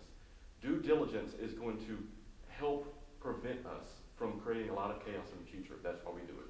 We make sure that all the T's are crossed, all the I's are dotted. And I think that's what the council is trying to do, cross T's and dot I's. So I'm just going to throw a few things out there to think about, a few extra T's and I's that maybe you might want to go back and dot and cross. I've been working with the Floodplain Management Office, or program through the Alabama Office of Water Resources, to answer some questions. The reason that area has not been developed, the Floodplain Management Program says that entire property, the plot that I showed them, is a floodway area, which means it's a combination of numerous types of floodway areas, floodplains, flood zones, and it holds a tremendous amount of groundwater. That's why the office never allowed to develop it. That's why it sat there for so many years. Yes, you guys can rezone. Will it ever map and meet through FEMA? No, it will not. But why go through the process? It's not going to do it. The other is the Bureau of Justice. I've been working with them. The Bureau of Justice told me that right now we've got a 1.83% burglary rate in the homes of that area. If we put in an apartment complex, because of standing vehicles that will allow more traffic that we're not going to notice, they average between 19 and 28% increase in property crime and burglaries. 19% seems like a small number. 19% in my neighborhood, to me, scares the hell out of me. I'm sorry, but it does. So again, increase in vehicle and property crimes, just because we've got open parking lots, cars coming and going. We were just talking earlier when we got here. Someone asked me about a strange vehicle they noticed yesterday. I said, notice it too. I followed them until they left, followed them past the precinct. We know our vehicles in our neighborhood. We know our neighbors, we know their families. So if we see a strange vehicle, we'll call. We'll get a license plate. It's hard to do in an apartment complex.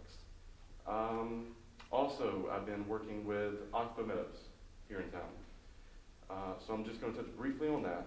But there's a red cockaded woodpecker, a southern clubshell clam, and a box tortoise that all reside along Holland Creek. All three are endangered species. Oxbow Meadows is extremely interested in this project. They're part of CSU. I work with them often. So when we moved, I moved in from a condo complex. I sold a $300,000 condo downtown Columbus to move into a quiet neighborhood because I didn't want to work and live in the same place. I never slept.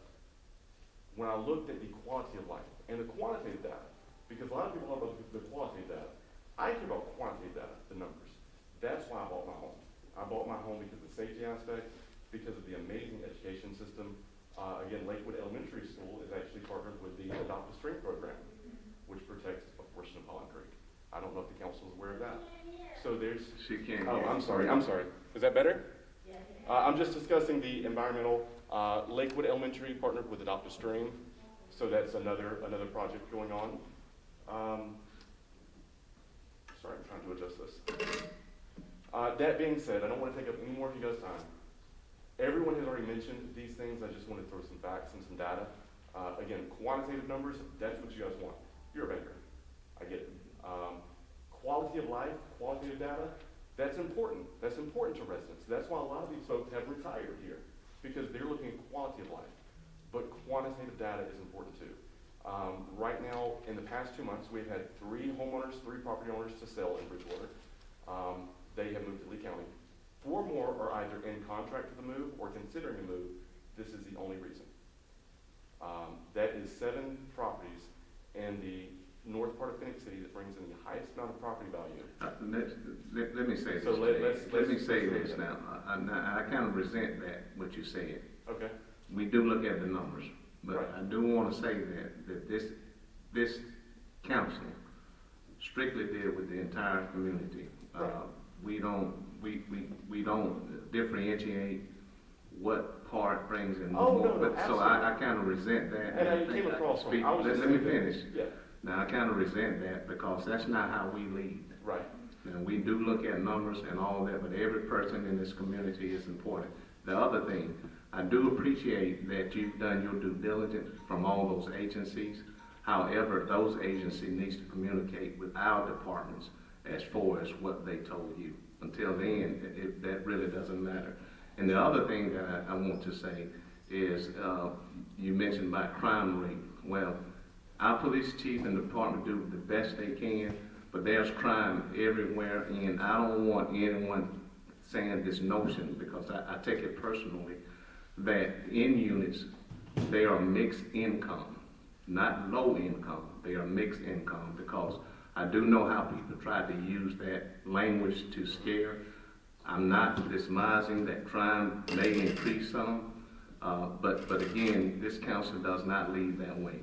Right. Okay, I just wanted to clarify. Understood, and that's why I made comment when it comes to the crime, is the unnoted cars.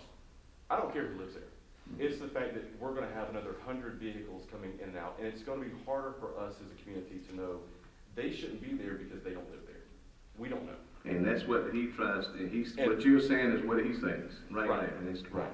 And that's why we've had a really good relationship with PCPD, with our neighborhood watch. We see it. I mean, we see the police cars there, we see the drive-throughs.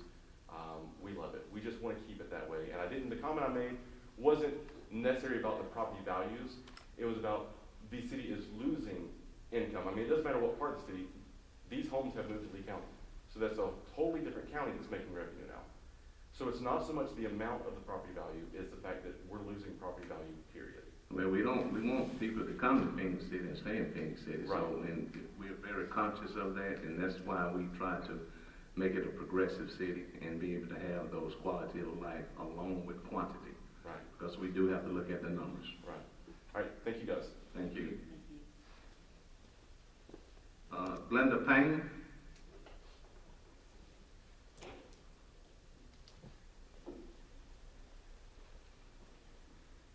Good morning, Ms. Payne. Can you reach it and pull it down? I'll see if I can.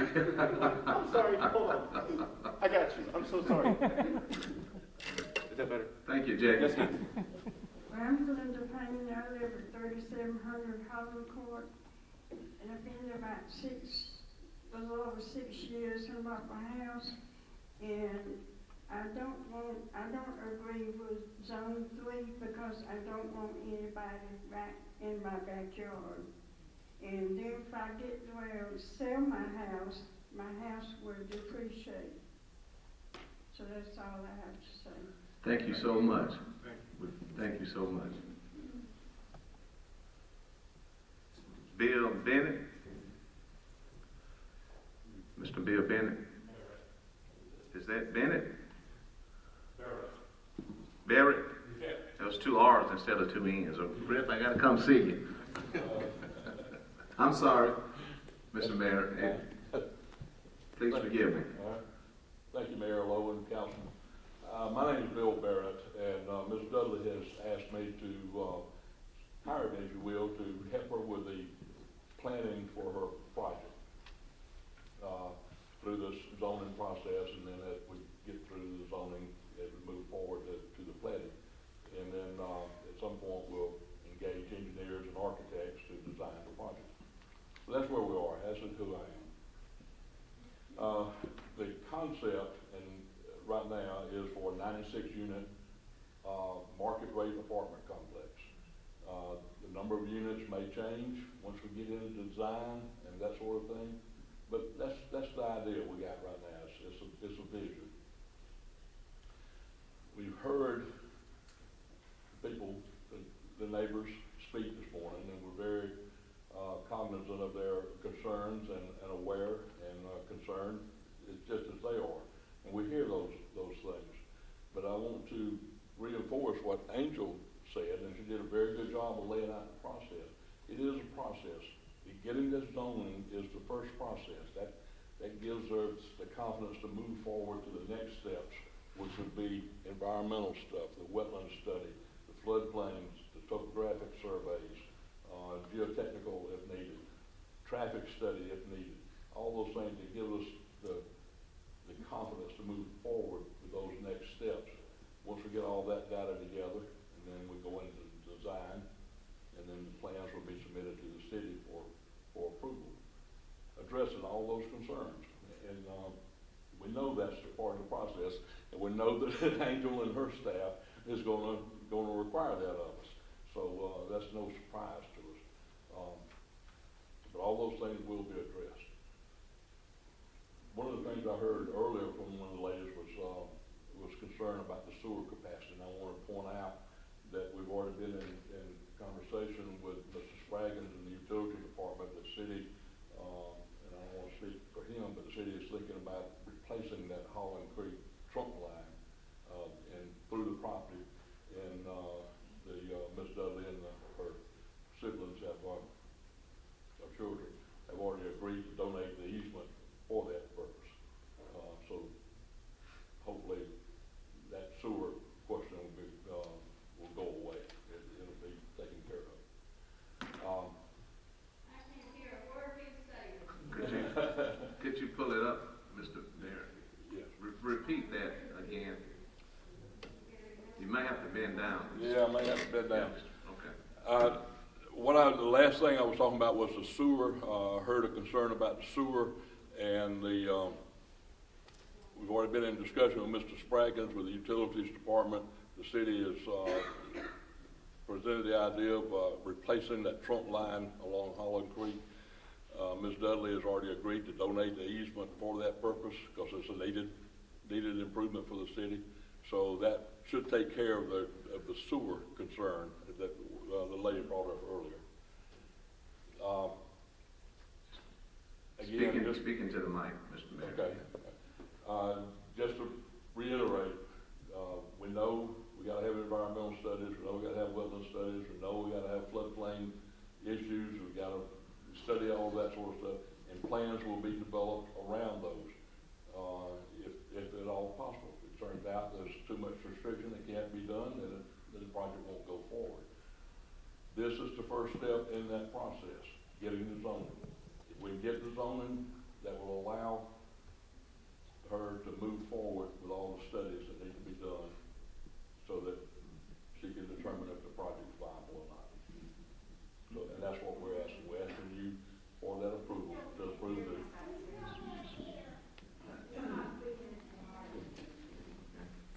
Can I ask a couple of questions?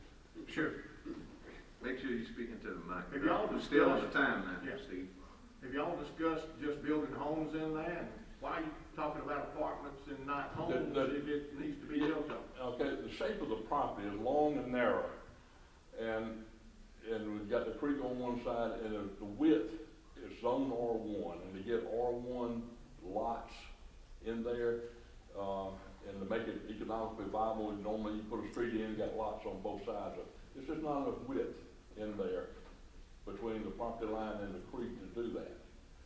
So the thought process is we'll get a drive-in on one side, apartments on the other side, probably on the creek side, that's like 2-story, 3-story apartments that overlook the creek bottom. And the geometry is a little different with a single-family subdivision as opposed to apartments as well. When I say geometry, I'm talking about the layout of the parking and the drives and things like that. Right. It's just more conducive to an R3 than it is R1.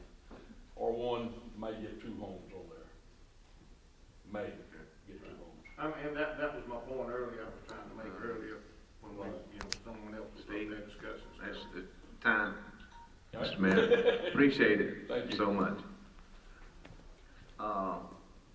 And listen, if I mispronounce anyone's names, please forgive me.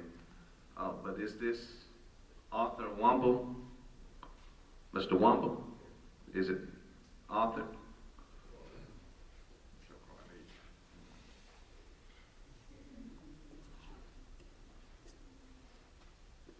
Good morning. Good morning. Good morning, council members. Good morning. And our, how to prepare to say. Okay, you talking to the mic too? Certainly. I think he's, that I'm trying to tell you something about the mic. Excuse me. It's the highest it gets. You need to speak directly to microphone to pick it up higher. Yes. Yeah. Is that better? Can you hear in the back? Can you hear? You may have to bend down some, Mr. Womble. Or you can take the microphone out. Take the mic out.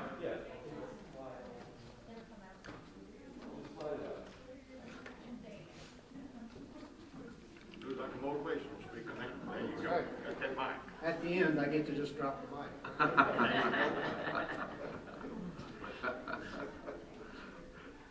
Like I said, I have a prepared statement.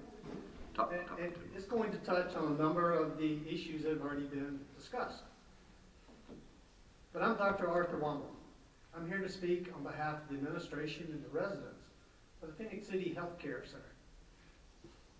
In the present setting, everything about the expected development is conjecture. Questions have been raised, and no offer of planning has been presented.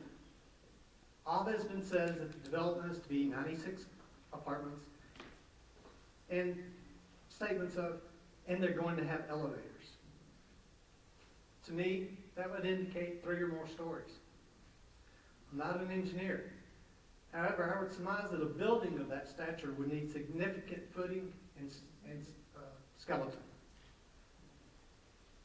In this plan, if this plan would no longer be feasible once started, the rezoning would not have to be changed of a lower grade of but a lower grade of building would probably be built. While meeting building codes have to be met either way, superseding codes takes a different route of construction. Multiple anticipated problems have already been brought up to the Planning Commission in print form. Things such as traffic in this area. If each apartment has 2 cars and the complex has maintenance and staff, we're looking at 200 additional cars in this section of road per day. The only entrance would be from Lakewood Drive. There's no option for this, and it would most likely compete with Phenix City Healthcare's driveway. It would impede if at a time when there is congestion with emergency vehicles. And we know that that's already occurred in the past with what we have presently. This road is 2-lane and it has no shoulders. This road is prone to flooding in the area of discussion. Right now it rains on the piece of property in question and the rain falls on soil. That rain is absorbed by the earth and vegetation. With the proposed plan, we can only believe that most, if not all, of that area will be removed and replaced with concrete and asphalt. Rain flows over this with the topography of building. It won't flow into the street or onto the property of Phenix City Healthcare. This front area already floods with heavy rains. This added wash would do nothing but increase the flow. With any construction, water is decimating to buildings. What is the plan for the water that comes off these buildings? Will it be channeled to flow into the street or into the creek? Both options are very concerning to us, especially since the bridge was recently reinforced because of erosion. It is a great concern to me that those asking for zoning changes have not provided any exhibit of the proposed development. Maybe it is too early for it. But it seems that with the discussion that has occurred, that would have been presented at this point. Saying only that there is anticipation of building 96 apartments and making statements that the apartments will have an elevator is cryptic.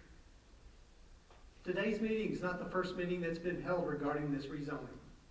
Those asking for this change have not offered an olive branch or transparency. They've maintained secrecy. As a retired Army colonel of 35 years with 15 deployments, it is difficult to reach an understanding with fragmented information. It appears no negotiations are going to be offered by those proposing this change, only stubbornness. Thank you for your time. Thank you, Dr. Wong. Please.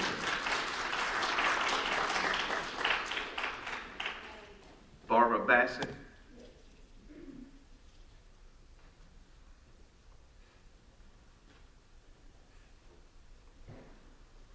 Hi. Hello, how are you? I'm doing good. Can everyone hear me? Good morning. Good to see you again. Oh, thank you. Okay. Can you- Perfect.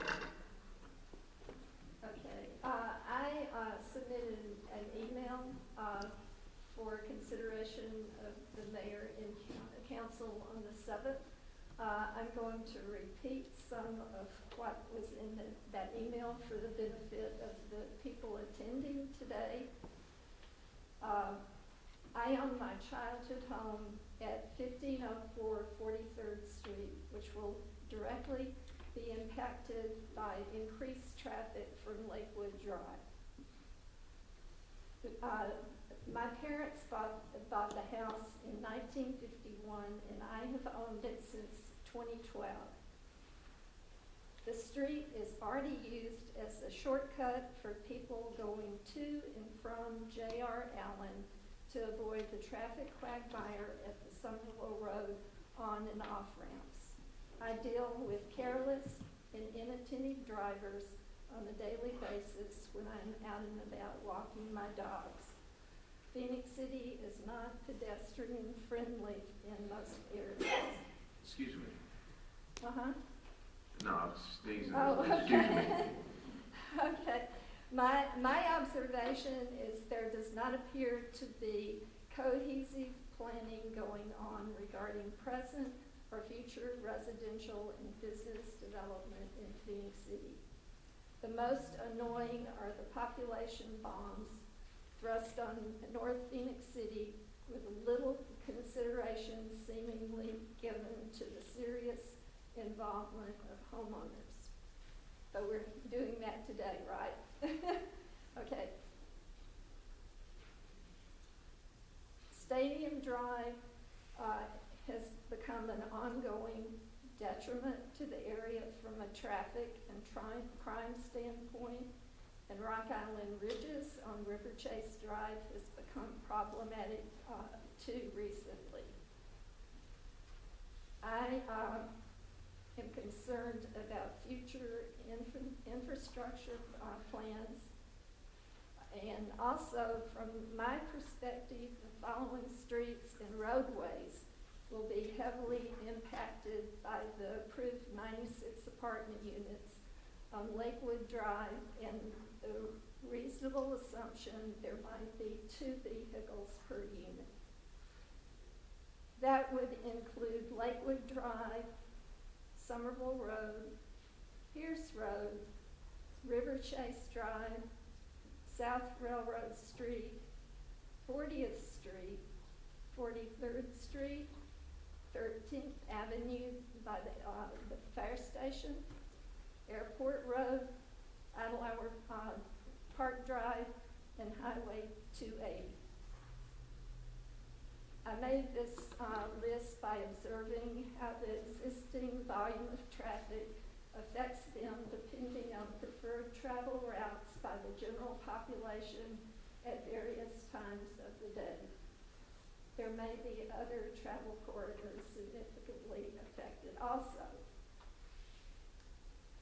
I could have an extensive conversation about how various residents on 43rd Street, including me, have been affected by crime related to the introduction of nearby dense population pockets and the street becoming a shortcut for people who would previously not have had it on their radar.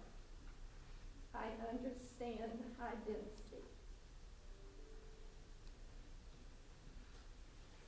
I understand high density most of my adult life in Seattle. It requires strategic planning to be an asset rather than a detriment to an area. I do not see Phenix City adding high density as a well-planned asset. Personally, I want the Lakewood rezoning to not pass at today's meeting. It would definitely be reasonable to at least table the decision for further consideration. That's it. Thank you so much. We have is this C. Jaron Oring? And forgive me if I'm mispronouncing your last name. C. Jaron Oringa. Okay. Susan Norton. Susan, you don't? You good? Okay. Lisa Williams.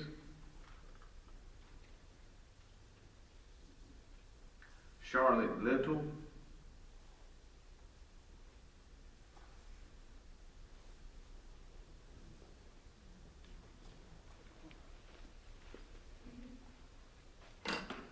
Good morning, Mr. Little. Good morning. Talking to the mic so they can hear you in the back. All right. I have a pretty loud voice, so they hear me anyway. Thank you for having us come to offer our thoughts and opinions here today. And my thoughts are right in line with what everyone else is saying, but I thought I would give you a couple of incidences that I have. And I live on 26th Street, and I walk my neighborhood almost daily, about 3 miles around through everywhere. But I regularly see water leaks. And I'll call the water department. I know they have me on their quick dial. But I'll call them and I say, we got another water leak out here. We're wasting our precious resources. And they come out and they repair water leaks. Seeing that, though, tells me that our system itself needs repairs as it is. And I'm not sure it's capable of taking on another 96 units and the water and sewer that comes along with that. And of course, the other infrastructure things, and the environment, I regularly see deer. Last week I had 4 deer on the power line strip right behind my house. And it's because they've taken away all of their habitat over where the land that was. I started seeing them when they cleared that land near Lakewood School. And it just, they have nowhere to go. I see coyote behind my house, not often as I do the deer, but the deer are out there regularly. So, but I think one of my biggest issues is the traffic. And it's, at the point the St. Patrick's School became that early learning center, there are a couple of times a day where that intersection is impossible to pass. People come down to deliver or pick up their babies, and they just park in the street. And so you have to go the long way around to even get out there. And just a couple of years ago, that 40th Street was repaved for some reason. Came out and made it beautiful, and they didn't add a lane for the school there where people could just get off and park and wait to pick up their children. They didn't correct that foolish hard turn into that neighborhood. That needs the angle is just bad on that intersection. And but anyway, but that's all. I just again, it's there are lots of issues to be addressed if we bring that many more people into this area. But thank you so much. Thank you, Mrs. Little. Thank you so much. Lori Grant.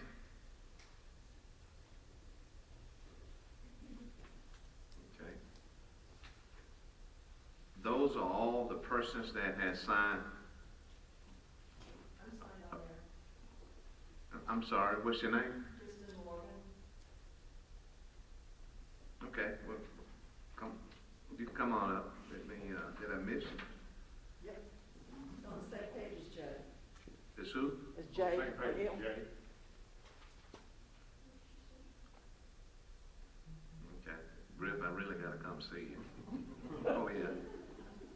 Okay, yes, ma'am. Yes, ma'am. Okay, I'm sorry, I apologize. I'm confessing I have to go see Dr. Gordy over here, so forgive me so much. A group of us got together and created petitions, and I think all of you have copies of them. I've got a few more here that insisted yesterday evening on signing the petition for me to bring. I also have got the final copy of the change.org petition that was done, and it was created by Stacy Dudley and Destiny Miles, who live in our area. And my thought was, well, change.org, and even can sign that. She gave me a copy, and I would like to bring these to you. They did a flyer that they took. We couldn't go door to door to all the houses in the neighborhoods in our little area. They created this, put it on mailboxes and on cars in our area, up 40th Street, Carriage Hills, all through the areas we could not go to personally. You had to have this to go to a private site to sign this change.org petition. So these signatures, 521, are from people who live just in our little area. On top of all those that we got going door to door. A lot of people in our area do not want these apartments. When Dan built Holland Creek, or Holland Hills rather, nobody had an issue. That area is single family dwellings. I moved to that area 34 and a half years ago. I live in the corner of Greenbrier Drive and Brookwood Court. Looked in Columbus and didn't like what I saw. When I found that little area of Phenix City, here's what I was looking for: the quality of life, family-oriented, safe. There was no crime up there at that time. It was a good place to raise my children. Almost everybody in that area has come from other places, and that's where they chose to live. And that's where we have invested our money, in our homes, in our lifestyles. We've raised our kids there. We've put them through the schools here. We've stayed because the quality of life in that part of town is what we were all looking for. Apartment complexes, like it or not, it's a transient population. They have no vested interest financially in where they're living or the area. A lot of traffic, a lot of noise, a lot of crime. They just bring undesirable things. It's just what it is. None of us bought there with an apartment complex there. None of us sat in that little area. I would not have bought that house had there been an apartment complex on Lakewood Drive. Wouldn't have done it. When I went through Creekstone, and I went to every house in Creekstone, door to door, getting the signatures, every single person at the homes in Creekstone, new subdivision, they've only been there a little while, every single one of them said to me, if there had been apartments sitting over there in Lakewood, would not have bought this house. Wouldn't have bought it. And a lot of them came from Columbus, trying to escape whatever's going on over there. We're in this part of Phenix City because it offers a great quality of life. It's a great little place to live. You throw apartments in there, it changes it. It changes the whole entire area. And I think all of you know that. You know, we don't have a way to protect ourselves from this. We look to you to do that. We look to you to consider our needs. You know, and you guys have the burden of helping the city develop and progress, but you also have the burden of making sure that that progress does not harm the people who live here, so that we want to continue to live here. So when we talk about Phenix City, we have good things to say, so other people want to come into Phenix City and make this their home. We need your protection. And it was said earlier, they inherited this land. There is a reason Dan did not develop that land beyond what he did. There is a reason, and there are good reasons. Was not feasible. He knew it.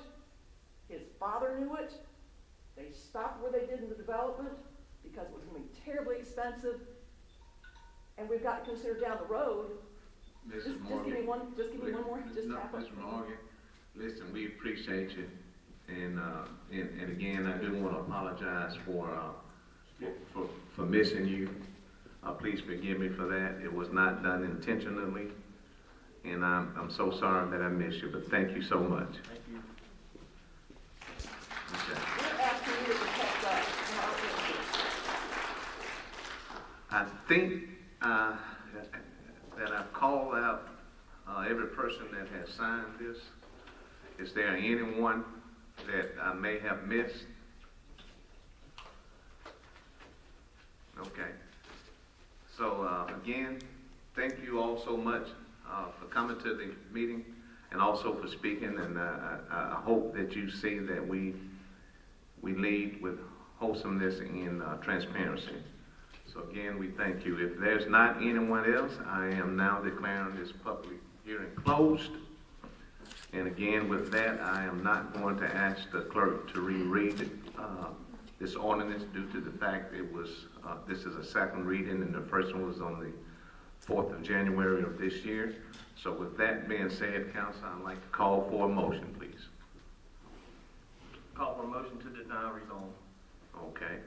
We have a motion to deny. May I have a second? I second. We have a second. Okay, we have the motion. And the second, Mrs. Lee. Yes, sir. Councilmember Day, Yes. Councilmember Johnson,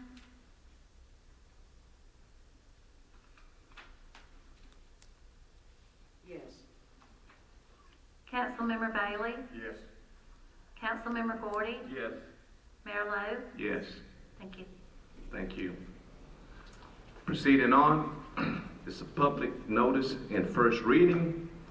It's a letter of recommendation from the Planning Commission, public notice and ordinance to rezone 3.71 acre tract of land located at College Drive and 2514 South Seal Road from an R1 zone, low density residential district to an AO zone, apartment and office district.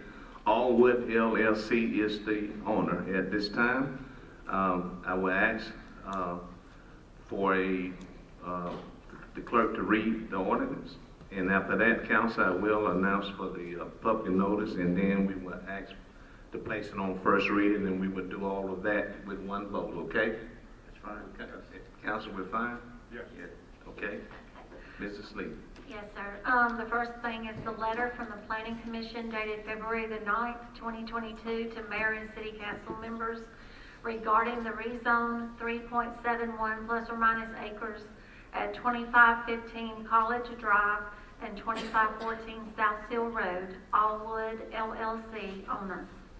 The Planning Commission of the City of Phenix City met on Tuesday, February the 8th, 2022 to consider the request of Allwood LLC, owner for 3.71 plus or minus acres located at 2515 College Drive and 2514 South Seal Road to be rezoned from an R1 low-density residential district to an AO apartment office district. It is the recommendation of the Planning Commission that this request for a rezone be approved by the City Council. Signed by Pat Howard, Chairman, Eliza Phillips, Secretary. Then the next thing is the public notice with the ordinance.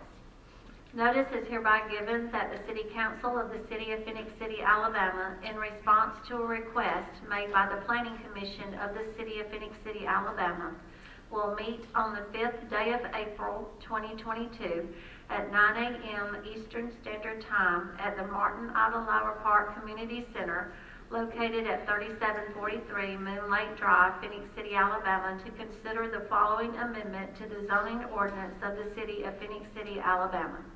An ordinance to amend the zoning ordinance of the City of Phenix City, Alabama.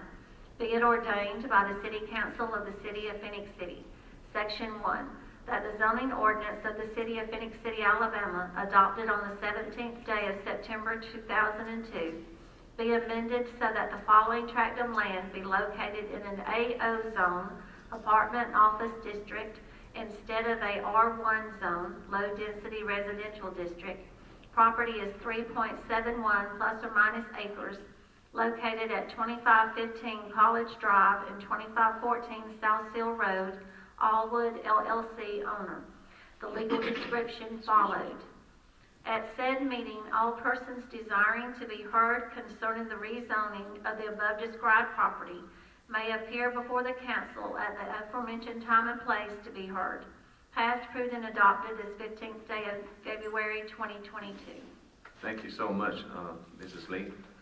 Council, we've heard the reading of this for first reading. At this time, I'd like to ask that we take it all together, that we accept the letter, place on first reading, and approve the public notice. So may I have a motion, please? Motion at this time, Mayor. Motion by Councilman Day. May I have a second? Second, Councilman Gordon. Okay, Mrs. Lee? Yes, sir. Councilmember Day? Yes. Councilmember Johnson? Yes. Councilmember Bailey? Yes. Councilmember Gordy? Yes.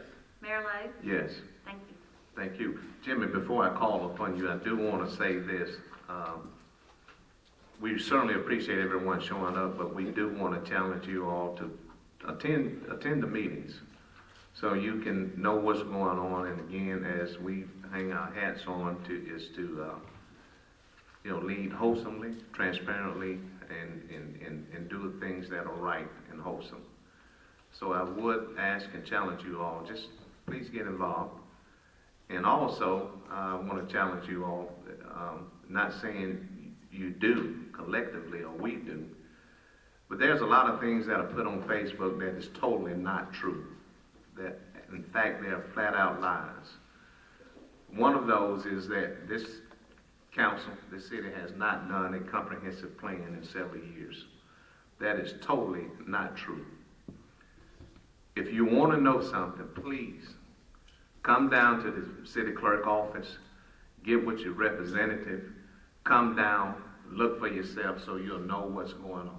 We invite people to do that because it gives us an opportunity for everyone to see our trustworthiness. And this is not an easy gig. We don't take it lightly, but I can tell you this. Every one of us up here, and the city manager and his team, we care about this community. So fill in the gap for us. When you see something that you're not sure, please come down and let us show it to you. That's what a community should do. That's the way we keep each other accountable, because we all need that. So with that, at this time, I'd like to call upon our attorney, Mr. Graham. Mayor and council, we have one claim on the agenda today, and that is a claim filed by Joshua Conley. Mr. Conley states that he hit a pothole on Allen Road, and it damaged the right tire of his vehicle. In the memorandum that the department head put in the packet, this part of Allen Road is a county road maintained by the county. My recommendation is to deny the claim. I'll send Mr. Conley a letter explaining that to him and tell him he needs to file his claim with the county. Okay, thank you, Mr. Graham. Council, we've heard the attorney's recommendation. At this time, I'd like to ask for a motion, please. Motion to approve. Motion, Councilman Gordon. May I have a second? Second. Second. He's closer to me over there, so I have to say I heard him first. Councilman Bailey. So we have that. Yes, sir. Okay. Call for the vote, Mrs. Lee. Yes, sir. Councilmember Day? Yes. Councilmember Johnson? Yes. Councilmember Bailey? Yes. Councilmember Gordy? Yes. Mayor Lo? Yes. Thank you. Thank you. And again, thank you all so much for showing up. Please continue to do so. Again, I want to thank this council for all they do, and Mr. Hunter and his team. And we do care about our community, and as our slogan for this year is, let us all be a lifter and not a leaner on the community. Let's continue to lift this community and lift each other. With that, council, if anyone has anything they want to say, Mr. Bailey? If I could, real quickly, just want to thank everybody for coming out this morning. Thank everybody for contacting me and the rest of the council with your concerns. That's what we're here for. That's what we were elected for, is to listen to your concerns. But it was well stated what she just said a while ago when she turned in the petitions. It's a judgment act. We have to look to today's issues for tomorrow's future, but we work with the things that's been left for us in the past. We want what's best for our city. We live in our city, and our investments in our city also, just like all of your investments are. Same concerns that you have: crime, traffic, property values, safety for our children. Same concerns we have. Concerns for our neighbors, same concerns. I'm one of the oldest people to live in my neighborhood now. Moved in there almost 30 years ago and was one of the young people. Now I'm one of the oldest. Times change, times catches up with all of us. But please do continue to do what you're doing today. Show up to some of the meetings. We do travel 3 times a year to different parts of our city. We have a 6 o'clock meeting. We have one coming up here next month, isn't it, Miss Melanie? And it'll be a 6 o'clock meeting in the afternoon for a lot of people that can't come in the mornings. We have very few people to show up at these meetings. But you can get a true feel of how our government makes up our minds to act on issues, to listen to issues, to listen to concerns. You can come to the work sessions. You don't have to talk at them. You don't have to be part of them to be here. They're open to the public. I want to personally invite everybody to come to these throughout the whole city, not just District 1, District 2, or District 3. I'm not personally ever trying to hide anything. I'll personally try to talk to anybody that ever wants to get in touch with me.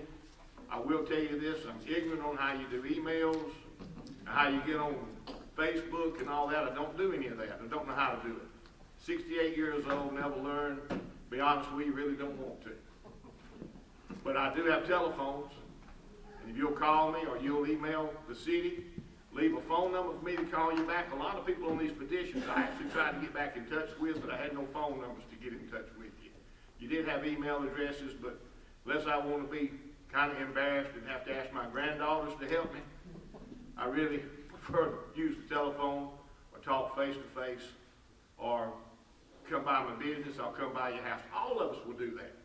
There's nobody in this organization that doesn't want to be proactive with you, transparent with you, and have an open conversation with you. And our doors are always open. Every door at the city is open. And I wish everybody in our city, not just when we have concerns like this and have issues that are controversial, I wish that wouldn't be the only time everybody would be involved.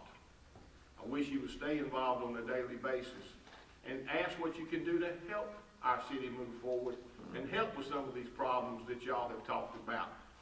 And like Jay stated earlier, watch your neighborhoods. Help our police department. You know, watch out for each other.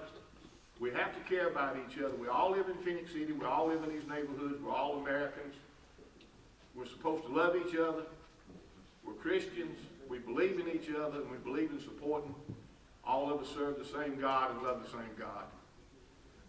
And I just believe that we should always help each other, be there for each other, and always lean on each other. And lift each other up when we can.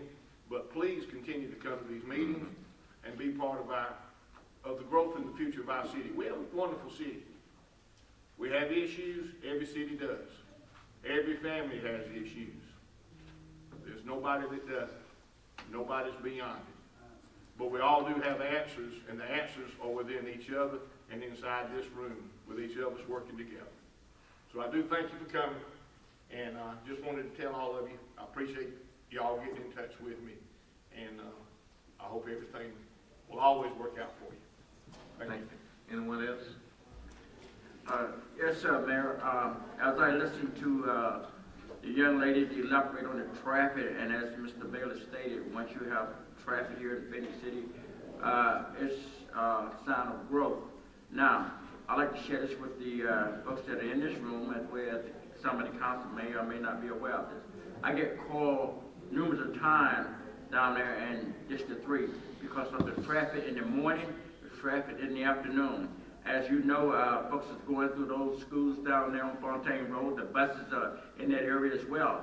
And that road is well used down there. I get numerous of calls because of traffic, again, in the morning and the afternoon. If you go down to District 3, you got Challenger Valley College, Ridgecrest, South Roy, and Meadow Lane. Plus your school buses are abundance in that area as well. So this is a sign of growth. But I can say to the citizens that are here, the citizens that are here, our police officers are doing what they can. They are on duty 24/7. And what we got to do is support them. Thank God. And I'd like to say this, what Mr. Bailey has already stated, that this is what we like to see. You all come out, take an interest in your city. This is your city. We're here to serve, not to be served. This is your city. Thank you very much.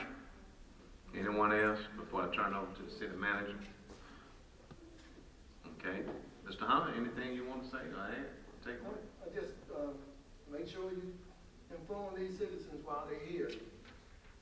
Planning Commission made an omission to bypass it and go to you all. Okay, you all have taken you all's action. Explain that it's one more action that can happen here so you won't be blindsided. I want everybody to be fully informed and educated on the process. Now, it's out of the council's hand at this point in time. The vote has been done. Now, this could go to court. That's happened before. And it could be reversed. So, make sure you know that this is not the complete stopping point of this. It's options. And we won't have anything to do with that. I just want y'all to be informed about that. Thank you, Mr. Hunter. And again, thank you all so much. And as has been stated, we want you to show up to at the council meeting. Please do so. Mr. Bailey brought up a very good point that each quarter we move it around in each district to get more engagement from our community. Because again, what we hang our hats on is serving for the right reason. It's not about us. Thank you all so much. We want to thank CTV Bean, and let me say this, let's remember to be a lifter for our community and not a leaner. We have a great community. Thank you all so much, and we stand adjourned.